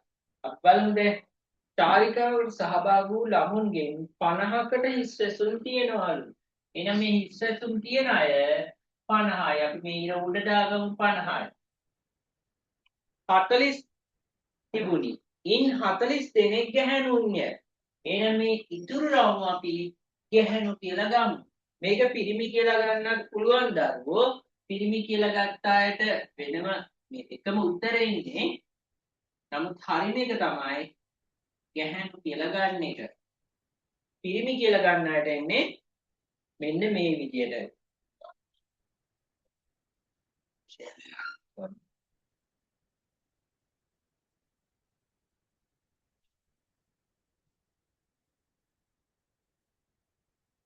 පිරිමි කියලා ගත්තොත් එන්නේ ඔන්න ඔය යට තියෙන වෙන් රූප සටහන ගැහැණු කියලා ගත්තොත් එන්නේ ඔය උඩ වෙන් රූප සටහන. හරි මම ගැහැණු කියලා අරගෙන හදන්නම්. ගැහැණුන් සංඛ්‍යාව 40ක්. මේ ගැහැණු අය සංඛ්‍යාව 40යිලු.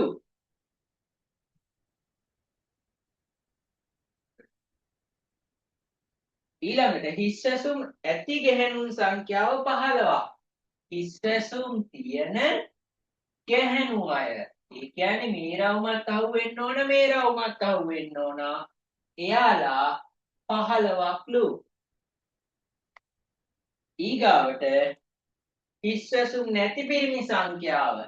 මේ රවුම ගැහැණු අය නම් දරුවෝ මේ රවුමෙන් එළියේ ඉන්න අය ඔක්කොම පිරිමි. පිරිමි අයගේ මේ ටික හිස්වැසුම් තියෙනවා නම් හිස්වැසුම් නැති අය ඉන්න ඕන මෙන්න මේ එළියේ 5. දී ඇති වෙන් රූප සටහන පිටපත් කරගෙන අදාළ ප්‍රදේශවල දක්වන්නලු. ඊට පස්සේ අපි බලමු මේ වෙන් රූප සටහනේ උත්තර කොහොමද ලියන්නේ කියලා. රෝමංක 2. හිස්වැසුම් පැලඳ සිටි පිරිමි ළමුන් ගණන. අන්න දැන් උත්තර හොයන්න ඕන.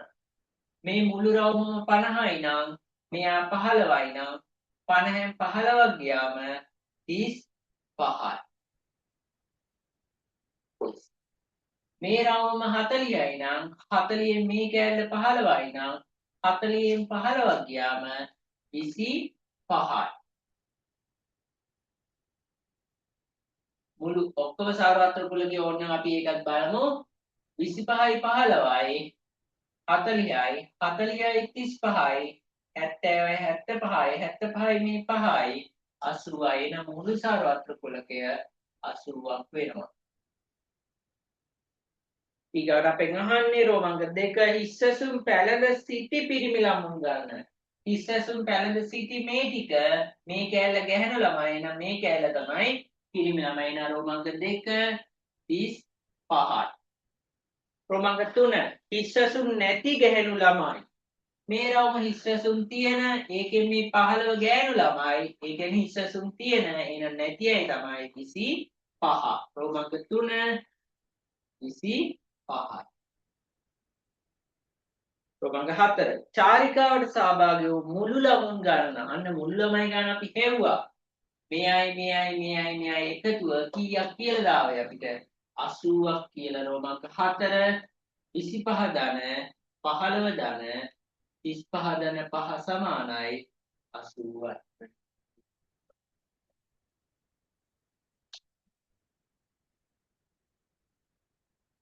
වෙන රූප සටහන උඩ මාක් කරලා තියෙනවා නම් දරුවෝ මේකට උත්තරේ මෙතන ලියන්න අවශ්‍යම නැහැ. නමුත් හොඳම දේ තමයි අපිට ලියන එක. මොකද මේ පාර පේපර් එක ටිකක් ටෆ් විදියට බලලා තියෙන්නේ. අන්තිම ප්‍රශ්නය. අතරමඟදී හිස් ඇසුන් නොතිබූ ගැහැණු ළමුන් සියලු දෙනාම හිස් ඇසුන් ලබා ගත්තේ නම් අතරමඟදී හිස් ඇසුන් නොතිබූ ගැහැණු ළමයි ගන්න. මෙන්න මේ නොතිබිච්ච 25 හිස් ඇසුන් ගත්තලු. ඒ කියන්නේ කැප් මිලදී ගත්තලු. ගත්තේ නම් වෙනත් වූ දත්ත සලකා වෙනත් වෙන රූප සටහනක් අඳින්නලු. කොහොමද ඒක අඳින්නේ? මේ අයම ආපහු තොප්පි ටික ගත්තලු. නැති 25 තොප්පි අරගෙන. එහෙනම් අපි බලමු. මුලින්ම සාරවත්‍ර කුලකේ වෙනස් වෙන්නේ නැහැ නේ 80. හිස් ඇසුම් තියෙන අය. හිස් ඇසුම්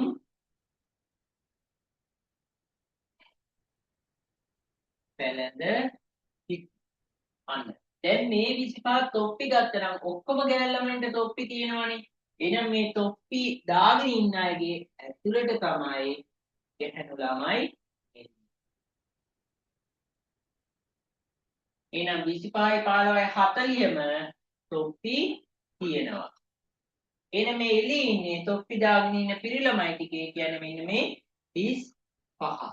තොප්පි නැති පිරි ළමයි 5 එහෙම්මමයි. කියන්නේ අපිට ඇඳ දත්ත ලකුණු කරන්න. එහෙනම් ඔච්චරයි දත්ත.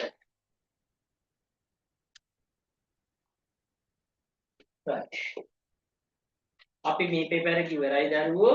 ඊගාවට අපි ඔයාලට ඊයේ ෂෙයා කරා පේපර් එකක් වායුව පළාත් පේපර් එක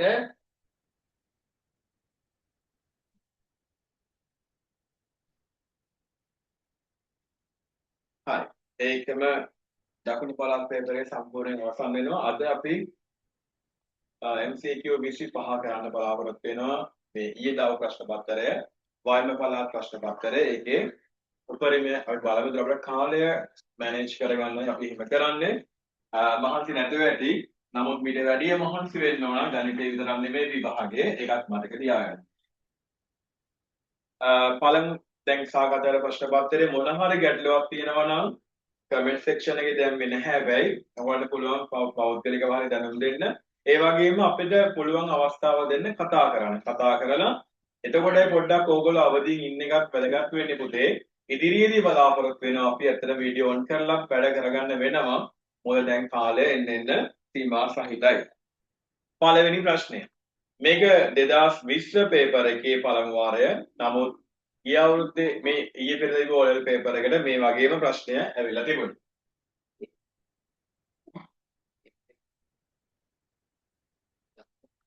ඔයාලා මම හිතන්නේ පේපර් එක print කරගෙන ඇති. මම දෙතුන් වතාවක් දැනුවත් කළා. වයම් පළාත් අධ්‍යාපන දෙපාර්තමේන්තුව පළමු වාර පරීක්ෂණය පිළිතුරුත් එවලා තිබුණා. හැබැයි සියල්ලෝම නෙමෙයි. ඒක දරුවෝ ඉන්නවා. හරි. 3.8 වර්ගය දීලා අපිට කියනවා වර්ගමූල 14 ගැනයි කියන්නේ. වඩාත් ආසන්න පළමු දශම ස්ථානයට සොයන්න. දැන් 3.8 ගුණ කරාම එයාගේ වර්ගයට ඇවිල්ලා තියෙන්නේ 14.44 නේ. 14ට වඩා වැඩිනේ. එහෙනම් අපි 3.9 බලලා හරියන්නේ නැහැ. 3.7 චෙක් කරගන්න වෙනවා. පුතේ 3.7 3.7න් ගුණ කරාම පුතාට එනවා 13.69. එතකොට 6යි 9යි කියන්නේ පුතේ අපි 7ක් කිව්වොත් තව 0.3යි මදි. 0.3යි මදි. දීලා තියෙන උත්තරය 4යි 4ක් වැඩි. එහෙනම් ગેප් එක අඩුම කෙනා උත්තරය වෙන්නේ 3.7.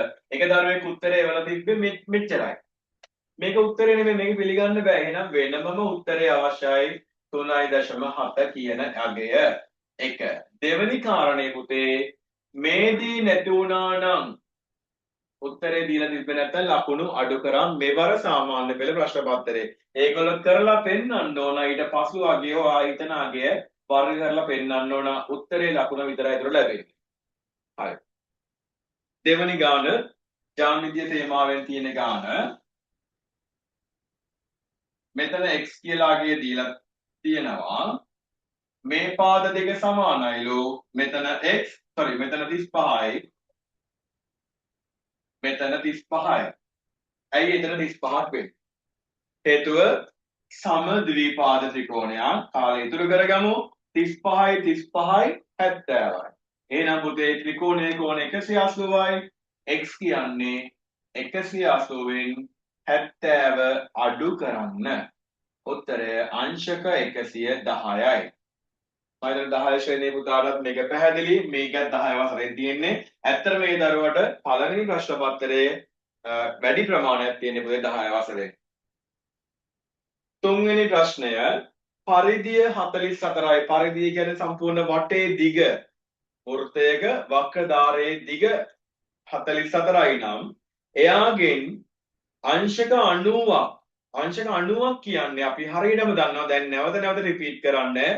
වෘත්තයෙන් 4න් පංගුවක්. කේන්ද්‍රීය ඛණ්ඩය කපා ඉවත් කළ කොටස රූපයේ දැක්වේ AD චාප දිග. එහෙනම් පුතේ මුළු වෘත්ත පරිධියෙන් 4න් එකක්. වෙන ගැටලු සූත්‍ර මුකුත් නැහැ. පරිධිය දීලා තියෙනවා 44යි. එයා 4ට බෙදුවම මේක වෘත්තයක්. මෙන්න 4ට බෙදුවම මේ ඔක්කොම අයින් කරන්න. මෙන්න මේ ටික අහන්නේ. මෙයත් අවශ්‍ය නැහැ. අපෙන් අහන චාප දිග පමණයිනේ. මෙන්න මේ ටික අහන්නේ. එහෙනම් පුතේ 44 4ෙන් බෙදුවම සෙන්ටිමීටර 11ක් විදිහට අපිට උත්තරය ගන්න පුළුවන්. ඒක මම හිතනවා හැම දරුවටම තේරෙන්නේ නැති කාට හරි ගැටලුවක් තියෙනවා නම් කියන්න. එහෙම අහන්නේ සමහර දරුවෝ මෙවැනි වෙලාවේ 2πr සූත්‍ර දාලා ලොකු දේවල් කරන්න යනවා. ඉතාම සරල ප්‍රශ්නයක්. උත්තරය ලබා ගන්න පුළුවන්. මොකද මේ ප්‍රශ්න ගොඩක් එනවා. එතකොට පුතේ අරය හොයාගන්න වෙනවා. නමුත් මේ වෙලාව තුළ ප්‍රශ්නය පැහැදිලිව අවබෝධයෙන් කියවීමයි බලන්නේ. ඊළඟ ප්‍රශ්නය පුතේ 10 කෙනාට දෙවෙනි වාර තමයි එන්නේ. LGB සමානයි 3යි. 11 ශ්‍රේණියේ දරුවෝ දන්නවා LG කියලා කියන්නේ මෙයා log 10 පාදය B3. ඔන්න ඔක තමයි අර LG කියලා කෙටි නාමයෙන් දෙන්නේ 10 පාදය විතරයි. ඒ නිසා පුතේ පාදය මෙයා නම් දර්ශකය මෙයා. පාදය දර්ශකය. එහෙනම් පිළිතුර පුතේ දර්ශක අංකණයෙන් ලියනවා නම් 10 3වෙනි බලය සමානයි B. මේක තමයි දර්ශක අංකණය 10 පුතාට ඉදිරි වාරයේ ඒක ඉගෙන ගන්න ලැබෙනවා. දැන් මෙතනින්ම ඉගෙන ගන්න. LG තිබ්බොත් අනිවාර්යෙන් 10. නැත්නම් පාදයක් අනිවාර්යයෙන්ම ලියන්නම වෙනවා. පෙට්ටියක එකම තරමේ ප්‍රශ්න අංක 5 සාකච්ඡා කරන්නේ. පෙට්ටියක එකම තරමේ කාඩ්පත් 15ක් ඇත. 9ක් රතු 9ක් රතුයි නම් තව 6ක් ඉතුරුයි. ඉතිරි ඒවා නිල්. එහෙනම් නිල් පාට ඒවා 6යි. සමන් මෙම පෙට්ටියේ නහම් ලෙස ගත් කාඩ්පත නිල් පාට එකක් වීම 7 8 9 ඉඳන් මේ පාඩේට සම්බන්ධ වෙලා ආවනේ. එහෙනම් පුතේ මුළු කාඩ්පත් ගාන 15යි. නිල් පාට ඒවා 9යි. 6යි. 15න් 6යි. මේ උත්තරේ හරියටම හරි සම්භාවිතාව නිසා තුරු කරලා තිබ්බත් 3 2යි 3 5යි කියලා ලියන්න පුළුවන්. පිළිතුර නිවැරදි. ප්‍රශ්න අංක 6 පළවෙනි පිටුවේ අවසාන ප්‍රශ්නය ප්‍රශ්න අංක 6 බීජීය භාග ආශ්‍රිත සමීකරණයක් තියෙනවා. මේක 9 වසර තියෙනවා මේ ගණන්. x ඍණ 1 බෙදීම 7 සමානයි 1. බෙදීම 7 අනිත් පැත්තට යනවා ගුණ කිරීමක් වෙනවා. 1 ගුණ කිරීම 7 x ඍණ 1 කියන්නේ පුතේ 7යි. ඍණ 1 අර පැත්තට යවන්න 7 ධන 1 x සමානයි 8 කියලා පිළිතුර ලැබෙනවා.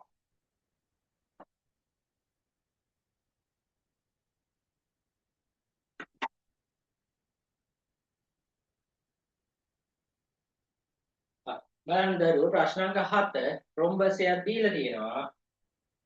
මම ටක් ගාලා අඳින්නම්.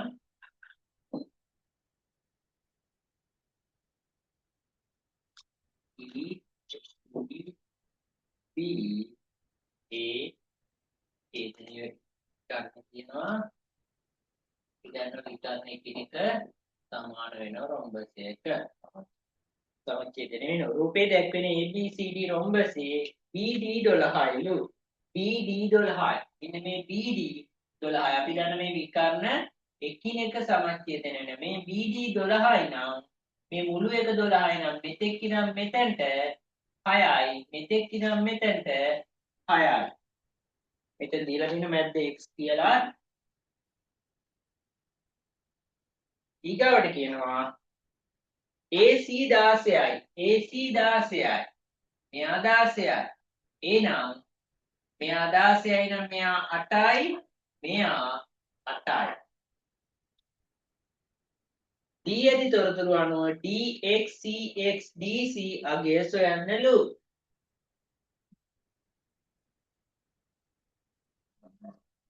dc 10 දීලා මෙයා දීලා දරුවෝ 10යි සෙන්ටිමීටර කියලා කාවද හොයන්න කියන්නේ dx ධන cx ධන dc ඒ කියන්නේ මෙන්න මේ ත්‍රිකෝණයේ අගය හොයන්න කියලා තියෙන්නේ dx කියන්නේ 6යි cx කියන්නේ 8යි dc කියන්නේ 10යි 6යි 8යි 14යි 10යි 24යි සෙන්ටිමීටර 24යි ඊගා එක සුළු කරන්න තියෙන්නේ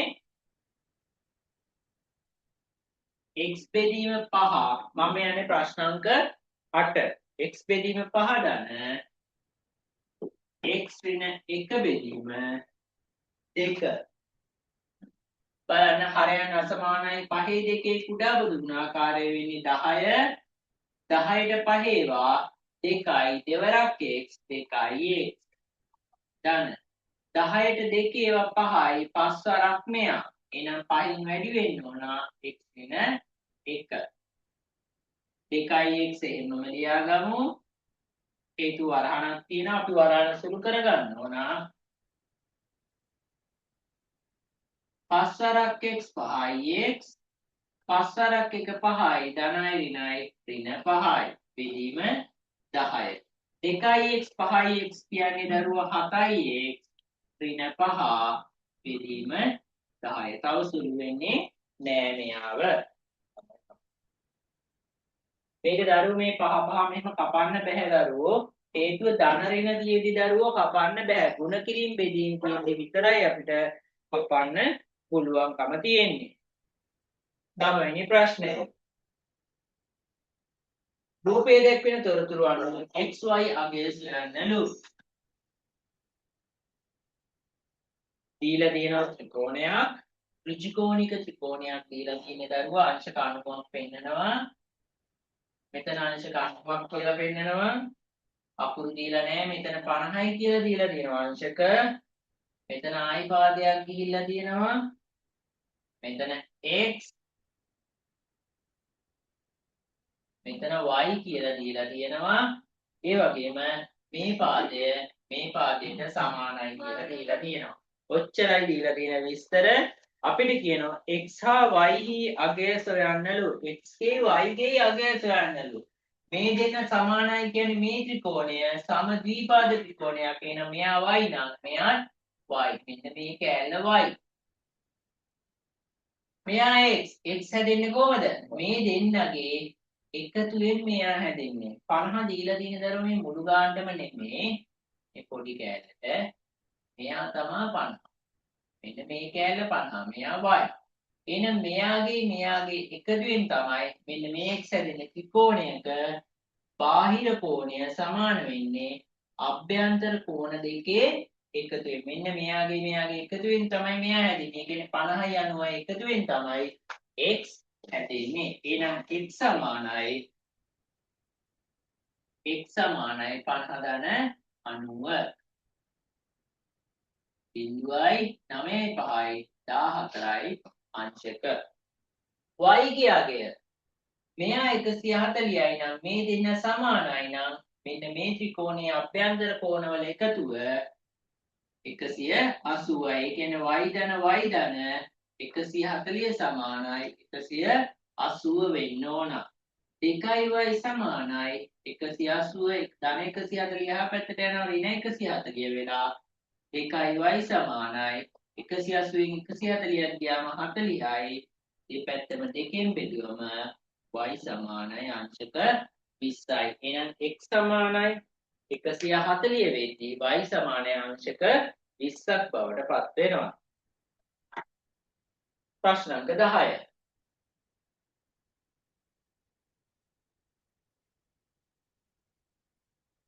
උත්තරයක් තියෙන්නේ යායක් තියෙනවා AB කියලා. මෙතන කේන්ද්‍රයේ තියෙන O කියලා. මෙතන තියෙනවා P කියලා. බලමු මොකද කියන්නේ කියලා.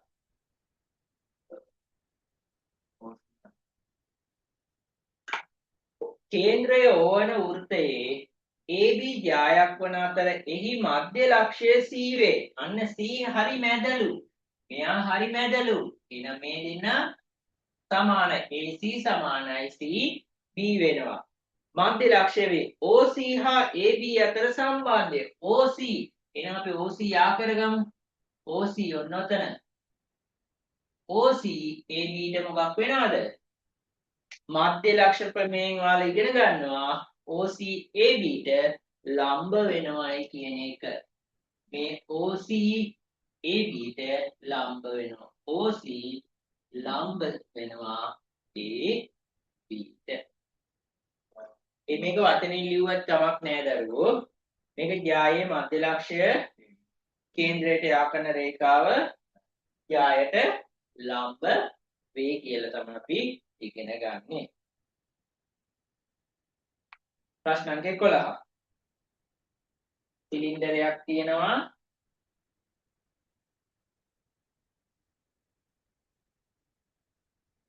මේ සිලින්ඩරේ උස 20යි කියලා දීලා තියෙනවා.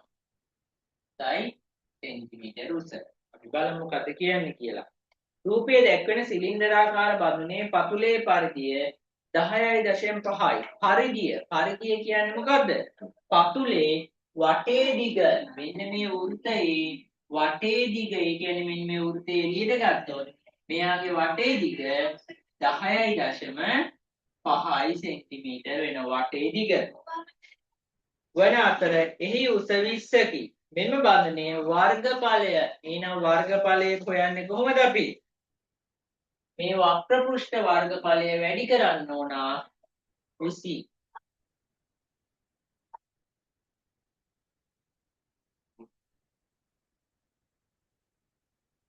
අපි වර්ගඵලය තමයි මොකද? 2πr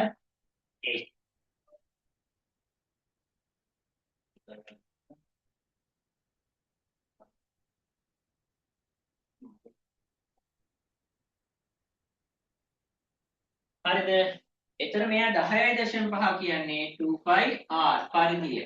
මෙන්න මේ ටික 2πr. එයා 10.5යි. h කියන්නේ උස. එයා වැඩි කරන්න ඕන 20. එහෙනම් 10.5 20ෙන් වැඩි කරාම ඔයාලා දන්නවා දශම ස්ථාන වැඩි කරන්න මේ බිඳුවට මේ දශමයක් පන්නන්න පුළුවන්. ඒ කියන්නේ බිඳුව අයින් කරගත්තොත් තියෙන්නේ 2. 2 වැඩි කිරීම මේ දශම ස්ථානේ එහාට පයින්නවා. ඒ කියන්නේ 105 වෙනවා. මේ පිළි ලියන්න අවශ්‍ය නැහැ දරුවෝ. මේ තේරෙන්නේ නැති ළමයෙකුට මම ලිව්වේ 105 වැඩි කිරීම 2 210යි. වර්ගඵලය ඇහුවේ දරුවෝ වර්ග සෙන්ටිමීටර දාන්න ඕන. ඊළඟ 12 වෙනි ප්‍රශ්නය. මෙම සමීකරණය විසඳීමෙන් තොරව සමීකරණය විසඳන්න නැතුව හදන්නලු ගාන. x ධන y හොයන්නලු සමීකරණය විසඳන්න නැතුව සමගාමී සමීකරණ දෙකක් දීලා තියෙනවා. එකක් x ධන 2y සමානයි 7යි. අනිත් එක 2යි x ධන y සමානයි 11යි. මේක දරුවෝ 1 2 දාගෙන හදන්න ගිහිල්ලා xy තනි කරගත්තොත් මේ දෙන්න 1 2 දාගෙන xy තනි කරගන්න ගියොත් මේ ගාන හදන්න වෙන්නේ නැහැ. හේතුව මේකේ අන්තිමේට ඉතුරු වෙන්න ඕන x ධන y කියන එක ඉතුරු වෙන්න ඕන. දැන් අපි මේක 1 2 දාගෙන හදාගෙන ගියොත් අපිට අන්තිමේට එන්නේ x සමානයි කීයද y සමානයි කීයද කියන එක. නමුත් මේකෙදී අපි හොයන්න ඕන දැන් x ධන y කීයද කියන එක. ඒ කියන්නේ මෙයාලා එකතු වෙන්න ඕන. එහෙනම් මේ දෙපස එකතු කරගමු අපි බලන්න. x 2යි x එකතු කරාම 3යි x වෙනවා. ධනයි මෙතන ධන 2යි y ට y එකතු කරාම 3යි y වෙනවා. 11යි 7යි 17 වෙනවා. මේ 1යි 2යි කියන එක වැඩක් නෑ දැන්. සෝරි 18 වෙනවා. හරි. ඊට පස්සේ මොකද කරන්න ඕන? මේ පේලියම මේ තුන් දෙනාගේම පොදු සාධක විදිහට 3 තියෙනවා. ඒ හින්දා මේ තුන් දෙනාම අපිට 3ෙන් බෙදත හැකියි. එහෙනම් 3යි x ධන 3යි y සමානයි 18. මෙතනින්ම ළමයි බෙදලා ගන්න පුළුවන්. නමුත් මම මේ එකතු කිරීම ඉර ගහමින්න මම මේ වෙනම ලියන්නේ. මෙන් බෙදෙනවා. 3ට 3 ගැපුණම x ඉතුරු වෙනවා ධන. 3ට 3 ගැපුණම y ඉතුරු වෙනවා. අන්න අපිට ඕනේ කෙනා ඉතුරු වුණා x ධන y. 18 3ෙන් බෙදුවම උත්තරේ 6යි. x ධන y සමානයි 6යි. 13 වෙනි ප්‍රශ්නේ බලන්න දරුවෝ. අනුක්‍රමණය හොයන්න තියෙන්නේ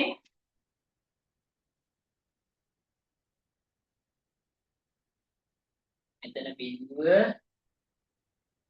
මෙතන ධන 1 මෙතන ධන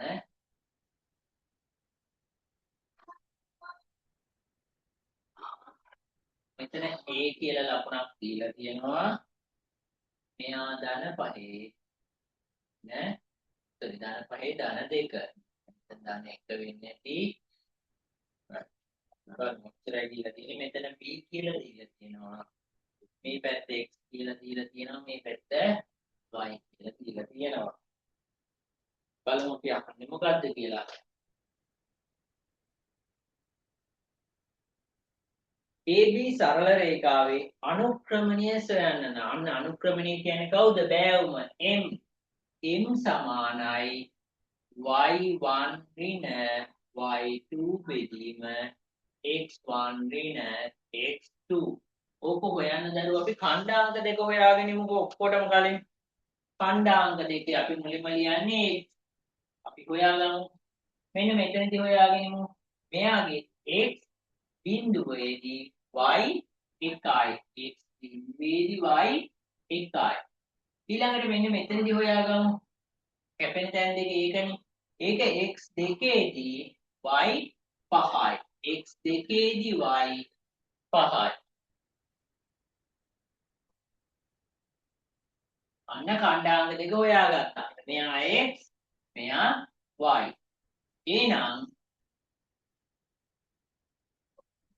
y1 වලින් y2 අඩු කරගමු. මට ලොකු සංඛ්‍යාව මම මෙයා ඉඳ මම එයාව ගන්න y1 වෙන්නේ. මම මෙයාව ගන්න. 5 අඩු කිරීම y2 1 බෙදීම. එන x1 විදිහට ගන්නවනම් මෙයා 2 අඩු කිරීම බිඳුව. 5න් එකක් ගියාම 4යි 2න් බිඳුවක් ගියාම 2යි 4 2න් බෙදුවම උත්තරේ 2යි. එහෙනම් m සමානයි 2යි. බලන්න 14 වෙනි ප්‍රශ්නය.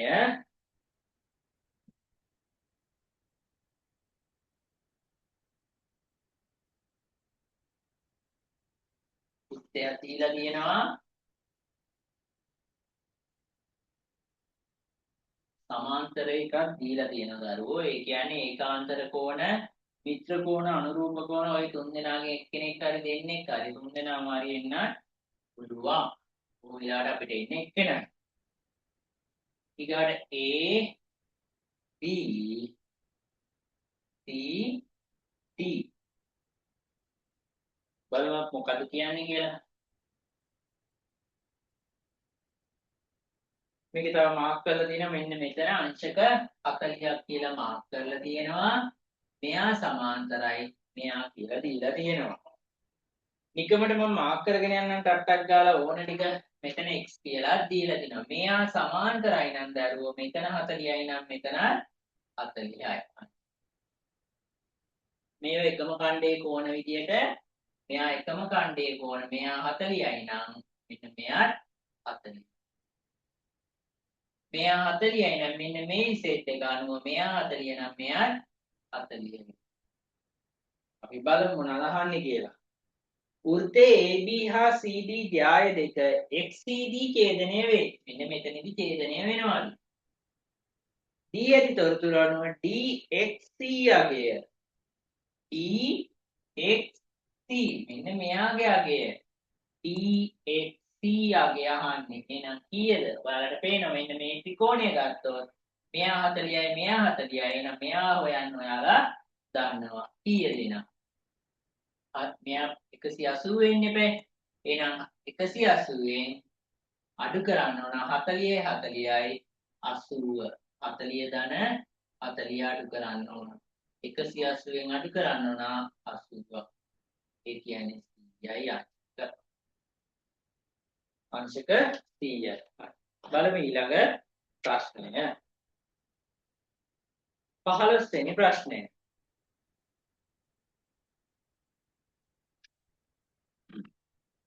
හරිද? 15 වෙනි ප්‍රශ්නේ තියෙන්නේ රූපයේ දැක්වෙන ටැංකියේ ඇති ජලය මිනිත්තුවකට ලිටර 8ක ශීඝ්‍රතාවයකින් එහි වූ කරාමයකින් ඉවත් කරයි. මිනිත්තුවට ලිටර 8ක් ඉවත් වෙනවා. මිනිත්තු 30 දී ඉවත් වන ජල පරිමාව තමයි අහන්නේ. මිනිත්තු 30 දී ඉවත් වන ජල පරිමාව. මිනිත්තුවකට දීලා තියෙනවානේ. එහෙනම් මිනිත්තුවකට ලිටර 8යි නම් පුතේ මිනිත්තු 30ට හොයන්න එක ගුණ කරන්න තියෙන්නේ 8 වරක් 3 24යි ලීටර 240යි. හරි. උත්තර එවන්න පුතේ කමෙන්ට් සෙක්ෂන් එකේ. මොකද මේවයි ගණන් නම් හදන ඕනම කෙනෙක්ට දරුවෝ පුළුවන්. ඉතින් ඔයාලා මේ දේත් උත්තර ලියවන්න. එතකොට මේකේ සූදානම් වීම වඩා හොඳින් අපිට තේරුම් ගන්න පුළුවන්. 2x 3x වර්ග y 4 මේ ගණන් අපි ඇති වෙන්න කියලා දීලා තියෙනවා මේ කාල සීමාවේ. අපිට තියෙන 2 3 4 කියන ඉලක්කම් වලට අදාළ කුඩා පොදු ගුණාකාරය හොයාගන්න. ඒක හොයන්න තව ක්‍රමයක් තමයි විශාලම ඉලක්කම ගන්න බැරි නම් එයාගේ ගුණ කිරීම යන චක්‍රය. 4 ගන්න බෑනේ. 4 වරක් 2 8 ගන්නත් බෑ 3 නිසා. 4 වරක් 3 12යි. 12 ගන්න පුළුවන් සංඛ්‍යාවල කුඩා පොදු ගුණාකාරය විදියට. බීජීය පද වලින් වැඩිම බල ලිව්වම උත්තරය ලැබෙනවා. මේක තවමත් මේ විදියට පුතේ අපිට ලකුණු ලැබෙනවා.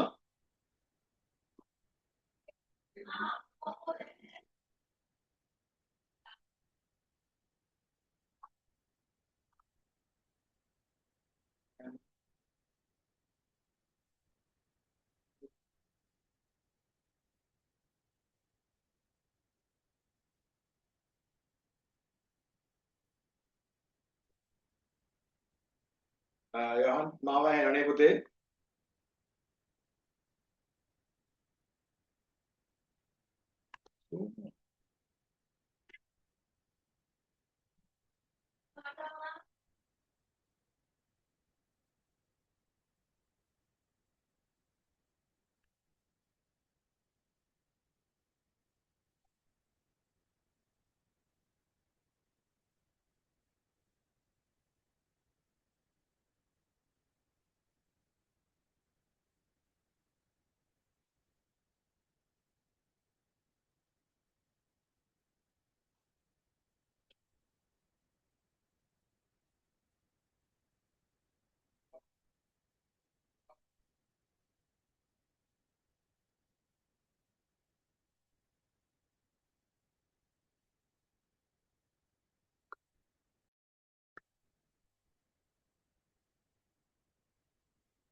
මාව ඇහෙනවද පුතේ ඔයාලට?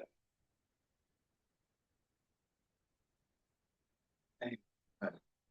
පොඩි මොකක් හරි තාක්ෂණික ගැටලුවක් ආව පුතේ.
මාව ඇහෙනවද පුතේ ඔයගලන්ට?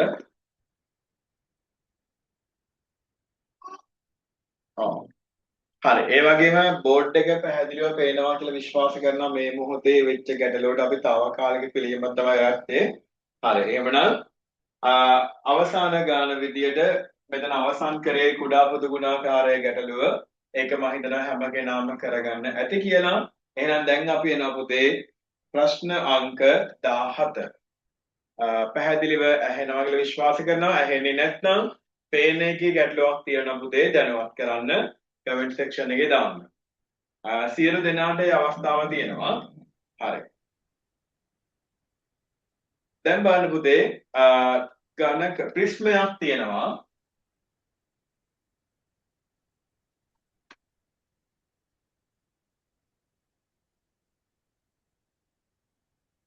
පුතාලට තියලා තියෙනවා මෙයා අඳුරු කිරීමක් තියෙනවා. මෙයා 30යි කියලා දීලා තියෙනවා.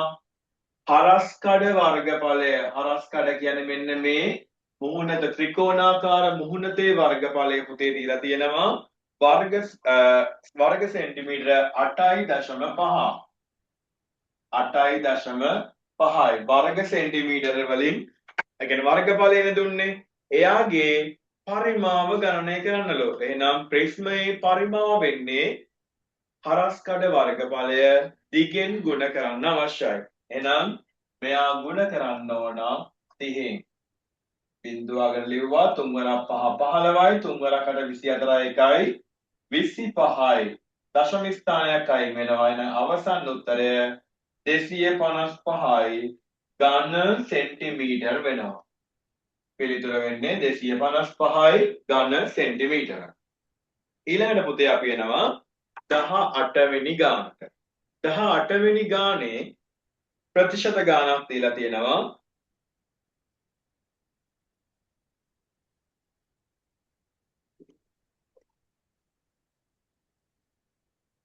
එක්තරා පළාත් පාලන ආයතනයක් තම බල ප්‍රදේශයේ පිහිටි නිවසක් රුපියල් 60000කට තක්සේරු කර ඇත.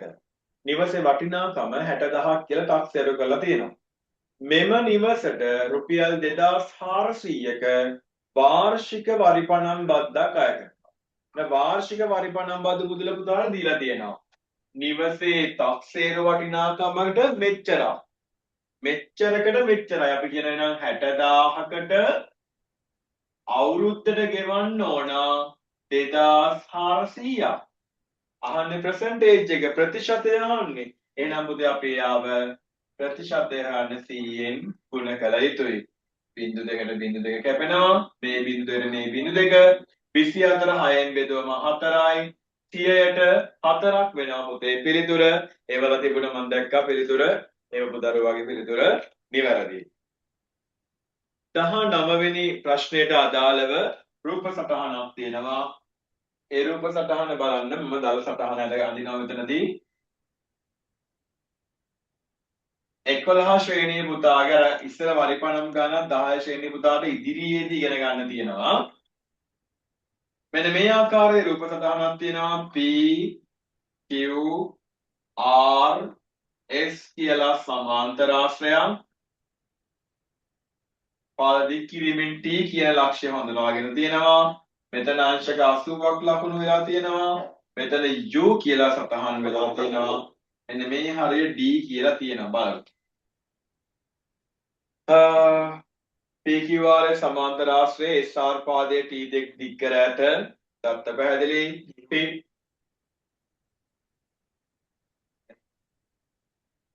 PT හා SU රේඛා පාද U හිදී ඡේදනය වේ. රූපේදී තොරතුරු පහත ප්‍රකාශන මේ D කියන එක නම් සම්බන්ධයක් නැහැ. ඒ වල වැරදිලා ඇති කියලා කියමු.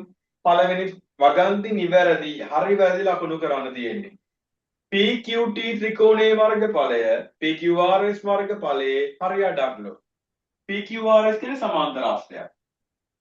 PQT කියන්නේ ත්‍රිකෝණයක්. දෙන්නටම එකම බේස් එක තියෙන එකම ආධාරකයේදී. දෙන්නම ඉන්නේ එකම සමාන්තර රේඛා අතර.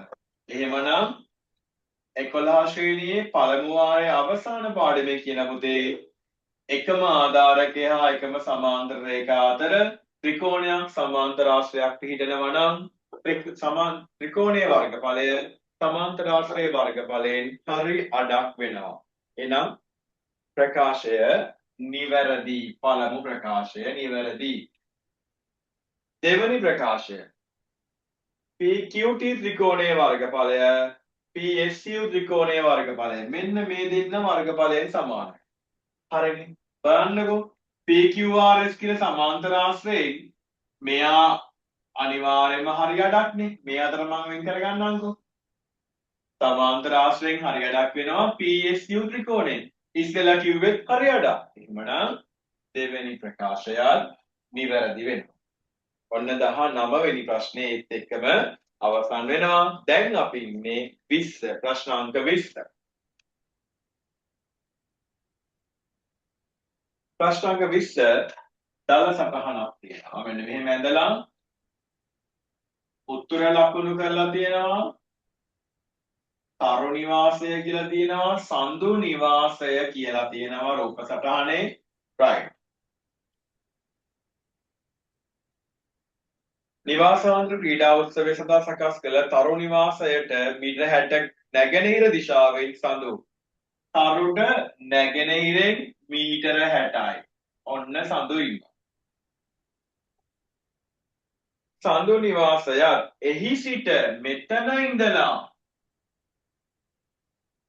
අංශක 120ක දිගංශයක් 120ක් දල සටහනක් 120 ලකුණු වෙන්න ඕන. දිගංශයකින් මීටර 50කින් දිගංශය කියන්නේ උත්තරයේ සිට දක්ෂිණාවර්ත කෝණය. මීටර 50කින් හිරු නිවාසය තියෙනවා. ඔන්න ලකුණු. දිගංශ දැනුමයි බලන්නේ. එහෙනම් තරු සඳු හිරු ඉන්න ආකාරය තමයි දක්වලා තියෙන්නේ. ඒක පැහැදිලිව මෙතන තියෙනවා. මේ ආකාරයේ දිගංශයේ පුතේ දක්ෂිණාවර්ත කෝණය කියන එක අමතක කරන්න එපා. ඊළඟ පුතේ අපි එනවා 21 වෙනි ගාන. 21 වෙනි ගානේ පුතේ පුංචි වගුවක් තියෙනවා සංඛ්‍යානීය වගුව. අපි අද ආරම්භ කරපු ගාන දෙවෙනි පේපර් එකේ ඒකේ තිබ්බ විදියටම වගුවේ තියෙනවා පුතාලා දන්නා. පුතාලට පේන විදියට මධ්‍යයගේ තීරය බලන්නකෝ. මධ්‍යයගේ ගන්නේ පන්ති ප්‍රාන්තර එකතු කරලා දෙකට බෙදෙනවා. 8යි 4යි 12යි දෙකට බෙදුවම 6යි. 12යි 8යි 20යි දෙකට බෙදුවම 10යි. 12යි 16යි පුතේ 28යි දෙකට බෙදුවම 14. පළමු හිස්තැන 14. ඊළඟට බලන්න 10 කෙලින්ම බිඳුව තියෙනවා.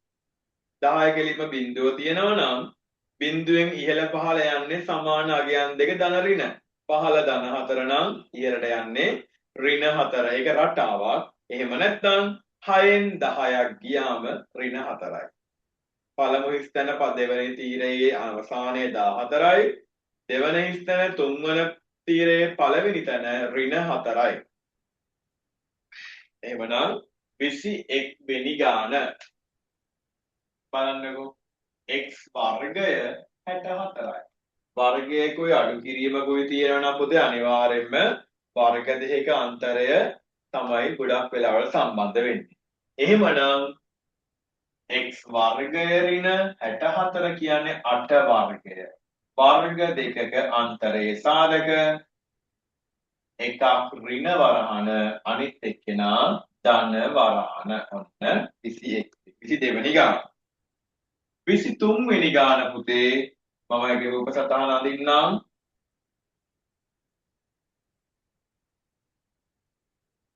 මෙතන A මෙතන B කියලා තියෙනවා. පුතාලයි අහන ප්‍රශ්නේ බලන්න. A union B. A මේල B dash. A මේල B. A B කියන ඔක්කොටම අයිති නැති අයගේ අවයව අහන්නේ. අවයව ලියනවා නම් සඳල වරහනේ ලියන්න ඕන. එහෙනම් මේ රවුම් දෙකෙන්ම පිට ඉන්න අය, එළියේ ඉන්න අය. එහෙනම් 6 එක කියන අවයව දෙක තමයි මේ එළියේ ඉන්නේ රූප සටහන ඔයගොල්ලන්ගේ පේපර් එකේ තියෙන. මම මෙතන අවයව දැක්ුවේ නැහැ ප්‍රදේශයේ පෙන්වීමක් කළේ. A මේල B කියන්නේ A ගේ B ගේ සියල්ලටම අයිති නැති පිටත. 24 වෙනි ගාන ඒක ජ්‍යාමිතිය තේමාවෙන් පුතේ ඇවිල්ලා තියෙන්නේ. මම හිතන්නේ මට මතක විදිහට මේ අපේ 4 වෙනි පේපර් එක එහෙම වුණොත් ප්‍රශ්න 100 ඉවරයි 4 හෝ 5 MCQ ප්‍රශ්න පත්‍රවල හරියට කරා නම් මේ වෙද්දී ඔබට මේ ප්‍රශ්න සියල්ල හොඳට හුරු වෙන්න ඕන. ඒකයි මේකේ ප්‍රධාන ආරම්භය. ගාන කියනවා QPR මෙන්න මෙතන අංශක 70යිලු QPR එහෙනම් x කියන්නේ පුතේ මෙයා කේන්ද්‍රයේ කෝණය මෙයා පරිධියේ කෝණය කේන්ද්‍රයේ කෝණය පරිධිය වගේ දෙගුණයක් වෙනවා 70 දෙකින් ගුණ කරාම අංශක 140 පළවෙනි දේ දෙවෙනි එක පුතේ y වලින් තියන ආකය මෙයා ත්‍රිකෝණයක් අරයන් දෙක නිසා සමද්විපාතයි එහෙනම් මෙයත් y මෙයත් y එහෙනම් අපිට පුළුවන් y කියන්නේ 180 න් අපි හොයාගත්තු 140 අඩු කරලා දෙකට බෙදලා අංශක 40යි දෙකට බෙදුවම අංශක 20ක් වෙනවා එහෙනම් අද දවසේ අපි කරන අවසාන ප්‍රශ්නය සෑම ප්‍රශ්නයකට පොදු වෙච්ච ප්‍රශ්නයක් එනවා එතන පතහා නිර්මාණ මේ පේපර් එකේ බලාපොරොත්තු වෙන අපේ MCQ එක කෙටි ප්‍රශ්න 25 සාකච්ඡා කරන්න. නමුත් අපිට පුංචි කාලයක් ඉතුරු වෙනවා. එහෙම වුණොත් අපි B part එක ගානක් කරගමු. මොකද අපේ ටයිම් එක يعني අපේ මේ වෙලාව කළමනාකරණය කරගන්න ඕනේ අපිට ඉක්මන් වෙන්න නෙමෙයි වැඩි ප්‍රශ්න සංඛ්‍යාවක් කතා කරන්න ඕන නිසා. පුතේ බලන්න A B C කියලා පුතේ දත්ත සටහනක් තියෙනවා මෙතන අංශක 90 දීලා තියෙනවා මෙහෙමක් තියෙනවා S ගාන කියනවා AB AC ද සමදුරින් චලනය වන ලක්ෂයක පතය වන AS ඒගොල්ලෝ ඇඳලා තියෙනවා එයාව Q හිදී හමුවන පරිදි AB කියන්නේ එක ළඟ අකුරු දෙකක් AB කියපු ගමන් රේඛාවක්ම එන්න ඕන නියත දුරින් නිසා සමාන්තර රේඛාවක් එන්න ඕන AB ට නියත දුරින් චලනය වන ලක්ෂයේ පතේ නම් මෙයාට මෙන්න මේ ආකාරයෙන් සමාන්තර රේඛාවක් තියෙන්න ඕන. මෙහෙම කරාට ලකුණු ලැබෙන්නේ නැහැ. මේ ප්‍රමාණය අවශ්‍යයි. Q1 සෙන්ටිමීටර් 5ක් කියලා එක. දෙවනි දේ සමාන්තර රේඛාවක් ඇඳනම් නිර්මාණය කළා නම් අනිවාර්යයෙන්ම කරපු විදිය ඕන. පුතේ මෙතන සමාන්තරව යන්න නම් අනිවාර්යයෙන්ම අපිට පුළුවන් අනුරූප කෝණය නම් මෙන්න මෙයා අණුව මෙතනට වෙන්න නම් ලේසිම දේ තමයි අපි මෙතනින් අංශක 90 නිර්මාණය කරනවා. ලම්බය. එතකොට එයා අනිවාර්යයෙන්ම සමාන්තර රේඛාවක් වෙනවා.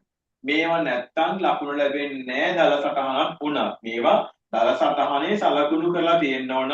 මේවා මම නිකන් නෙමෙයි කියන්නේ මේවර මාකින් ස්කීම් එකේදී මේ දේවල් වඩා හොඳින් සලකා බැලුවා. එහෙමනම් සමාන්තර රේඛාව තියෙනවා 5ක් දුරින් ඔය කියන ලක්ෂය මෙන්න මෙයා. කියලා නෑ අපි ලක්ෂය කියලා. හරි. එතකොට පුතේ වයම් පළාත් ප්‍රශ්න පත්‍රයේ 2020 පළමු වාර ප්‍රශ්න පත්‍රයේ MCQ පළමු පේපර් එකේ A කොටසේ පළවෙනි ප්‍රශ්න 25 ඉවර කරා මගේ මතකේ නම් ප්‍රශ්න පත්‍ර 4ක් වගේ අපි දුන්න 4 හෝ 5 එහෙම වුණොත් 5ක් වුණොත් කෙටි ප්‍රශ්න 125ක් ඉවරයි. හරියටම කරා නම් මේ 125 හැම දරුවටම පුළුවන් වෙන්න ඕන. ඒකයි ගොඩාක් වැදගත් වෙන්නේ. වැඩියෙන් ප්‍රශ්න කරනකොට ඒ මතකයේ යන ප්‍රමාණය මේ කියලා දෙන විෂය කරුණු ටික අපිට ගොඩාක් වැදගත් වෙනවා. අපි කාලය තියෙන නිසා පුතේ අපි B කොටසේ පළවෙනි ප්‍රශ්නය කරමු. B කොටසේ පළවෙනි ප්‍රශ්නය කරමු. එතකොට අපිට ඒක ගොඩාක් වාසි වෙනවා ඊළඟ දවසට. ඒකේ ගානේ බලන්න මේ ප්‍රශ්නේ ඉවර කරන්න බය වෙන්න එපා. ලොකු කාලයක් තියෙන අපිට හොඳට ප්‍රමාණවත්. එක්තරා වැඩක් නිම කිරීමට මිනිස් දින 60ක් අවශ්‍ය වේ. මිනිස් දින 60ක් අවශ්‍ය බව ගණනය කර ඇත. B කොටසේ පළවෙනි ප්‍රශ්නය. මිනිස් දින 60ක් ඕන පුතේ. මම තාත්තා ලියා ගන්නම්. 60යි සම්පූර්ණ වැඩේට අවශ්‍යයි. එම වැඩෙන් 3න් 2 මෙම වැඩෙන් 3න් 2ක් තව කතාව යනවා අපි බලමු ඉස්සලා 3න් 2ක් මෙයාගෙන් 3න් 2ක්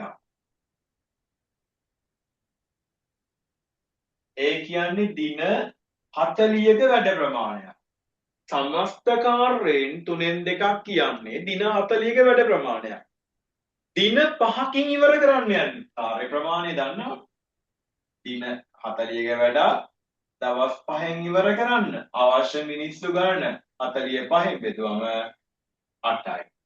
මිනිසුන් කීයක් අවශ්‍ය වෙනවද? 8 දෙනෙක් අවශ්‍ය වෙනවා. පළවෙනි ප්‍රශ්නේ ඒ පාර්ට් එක එතනින් ඉවරයි මිනිස් දින වලින් දීලා දෙවෙනි කොටස සුපුරුදු පරිදි භාග පාඩමෙන් තමයි දීලා තියෙන්නේ. දැන් භාග පාඩම ගැන නම් මම ගොඩාක් මට වඩා හොඳට සර් උගන්ලා තියෙනවා හැම අවස්ථාවෙම කළ යුතු දේවල් රත්නායක මහතා තමා සතු මුදලින් 8න් එකක් පුණ්‍ය ආයතනයකට පරිත්‍යාග කර පුණ්‍ය ආයතනයට 8න් එකක් පරිත්‍යාග කළාලු. ඉතිරියෙන් 7න් 4ක් ව්‍යාපාර කටයුතු. එතකොට ඕගොල්ලෝ දන්නවනේ ඉතිරිය 8න් එකක් කියනනම් තව 8න් 7යි. එතකොට ව්‍යාපාර වලට ගියේ මොකක්ද? ඔන්න ඔය ඉතිරියෙන් 7න් 4ක්. සුළු කරලම තියාගන්න පුළුවන්. සුළු කරොත් 8න් 4යි. මම ඒකත් තියලා තව සරල කරලා පෙන්නන්නම්. 2කින් 1. මේ ගානේ දත්ත අමු දත්ත ටික එහෙම ලියාගත්තා. මේ උත්තර නෙමෙයි සමහර ඒවා උත්තර වෙන්න පුළුවන්. බලමු. පළවෙනි ප්‍රශ්නේ. පුණ්‍ය ආයතන පරිත්‍යාග කිරීමෙන් පසු රත්නායක මහතාට ඉතිරි වූ කොටස පැහැදිලි. එහෙනම් රෝම ඉලක්කම් 1 උත්තරය පුතේ සම්පූර්ණ 1න් 8න් 1 අඩු කරාම 8න් 7යි. රෝම ඉලක්කම් 2 රත්නායක මහතා තම ව්‍යාපාරයට යෙදවූ කොටස මුළු මුදලින් ඒ ගානත් අපි පෙර සටහන් වල කටු සටහනේ කරලා තියෙනවා. එහෙනම් අපිට මෙතන උත්තර ලියුවා දැක්කේ එහෙම ලියලා තියෙනවා පේපර් එකේ ප්‍රශ්නේ තියෙන තැනම 7න් 4යි සුළු කරාම එතනදී භාග ගාන අවසන් සුළු කිරීම දෙන්න ඕන පුතේ 2කින් 1යි. පුණ්‍ය ආයතනයට පරිත්‍යාග කර තම ව්‍යාපාරය යෙදවීමෙන් පසුව තවත් 60000ක් ඉදිරි විය. මං අන්න ඒකයි මෙයාව වෙනස් නොකර තියාගත්තේ. පුණ්‍ය ආයතනයට ගියා 8න් එකක්. ව්‍යාපාරයට ගියේ 2කින් 1යි අවසානය. නමුත් 2කින් 1 කියන්නේ තුල්‍ය භාගය වෙනවා 8න් 4යි. එහෙනම් පුතේ සමස්ත වැය කිරීම 8න් 4යි මේ 8න් 1යි 8න් 5ක් කියා වැය කරලා තියෙනවා. එහෙමනම් පුතේ යාට ඉතිරි වෙන කොටස භාගයක් ගත්තොත් සම්පූර්ණ එකෙන් ඔය වියදම් කරපු 8න් 5 අඩු කරනවා. එහෙනම් තව 8න් 3ක් ඔහුට ඉතිරි. ඔන්න ඕක තමයි මේගොල්ලෝ මුදලක් වශයෙන් කිව්වේ රුපියල් 60000ක් කියලා. එහෙනම් 8න් 3 සමාන වෙනවා 60000කට. එහෙනම් ඔහු සතුව තිබූ පළමු මුදල අහන්නේ 60000 මං කිව්වා හරයයි ලවයයි මෙහෙම තිබ්බොත් සමාන ලවයෙන් බෙදලා හරයෙන් ගුණ කරා. එතකොට අපිට උත්තරේ ලැබෙනවා. 3 2යි 20000 8ක්. 20000 8ක් පුතේ නා බිඳුවයි බිඳුවයි බිඳුවයි 8 වරක් 2 16යි. මෙන්න ඔහු සතුව තිබූ මුදලේ වටිනාකම 1,60,000ක් වෙනවා. එහෙමනම් වැඩි අභ්‍යාස කරන එක තමන්ගේ ප්‍රතිඵල ඉහළ යන්න ලොකු හේතුවක් වෙනවා. මේ කියලා දෙන දේවල් වල ගැටලුව තියෙනවා නම් බය නැතුව දැනුවත් කරන්න. අද පුංචි ගැටලුවක් ආවා. නමුත් අපි ඉක්මනට හදාගත්තා. ඉතින් අඩුපාඩු වෙන්න පුළුවන්. මේ පේපර් එක විතරයි පුතේ මේකේ අවසන් එක විතරයි මේ පළමු වාර කරන්නේ. ඊට පස්සේ අපි ආදර්ශ ප්‍රශ්න පත්‍ර විදිහට යන්නේ. අනිවාර්යෙන් දෙවෙනි වාරයේ අලුත් පාඩම් ටිකක් තියෙනවා. ඒ වගේ දේවල් කොටස් සම්පූර්ණ කරගෙන අපි යන්න ඕන 10 වසරත් එක්ක. එhmenan අද දවසේ මේ කටයුතු පාඩම මෙයින් අවසන් කරනවා. හැම දිනාටම සුබ රාත්‍රියක් ප්‍රාර්ථනා කරනවා.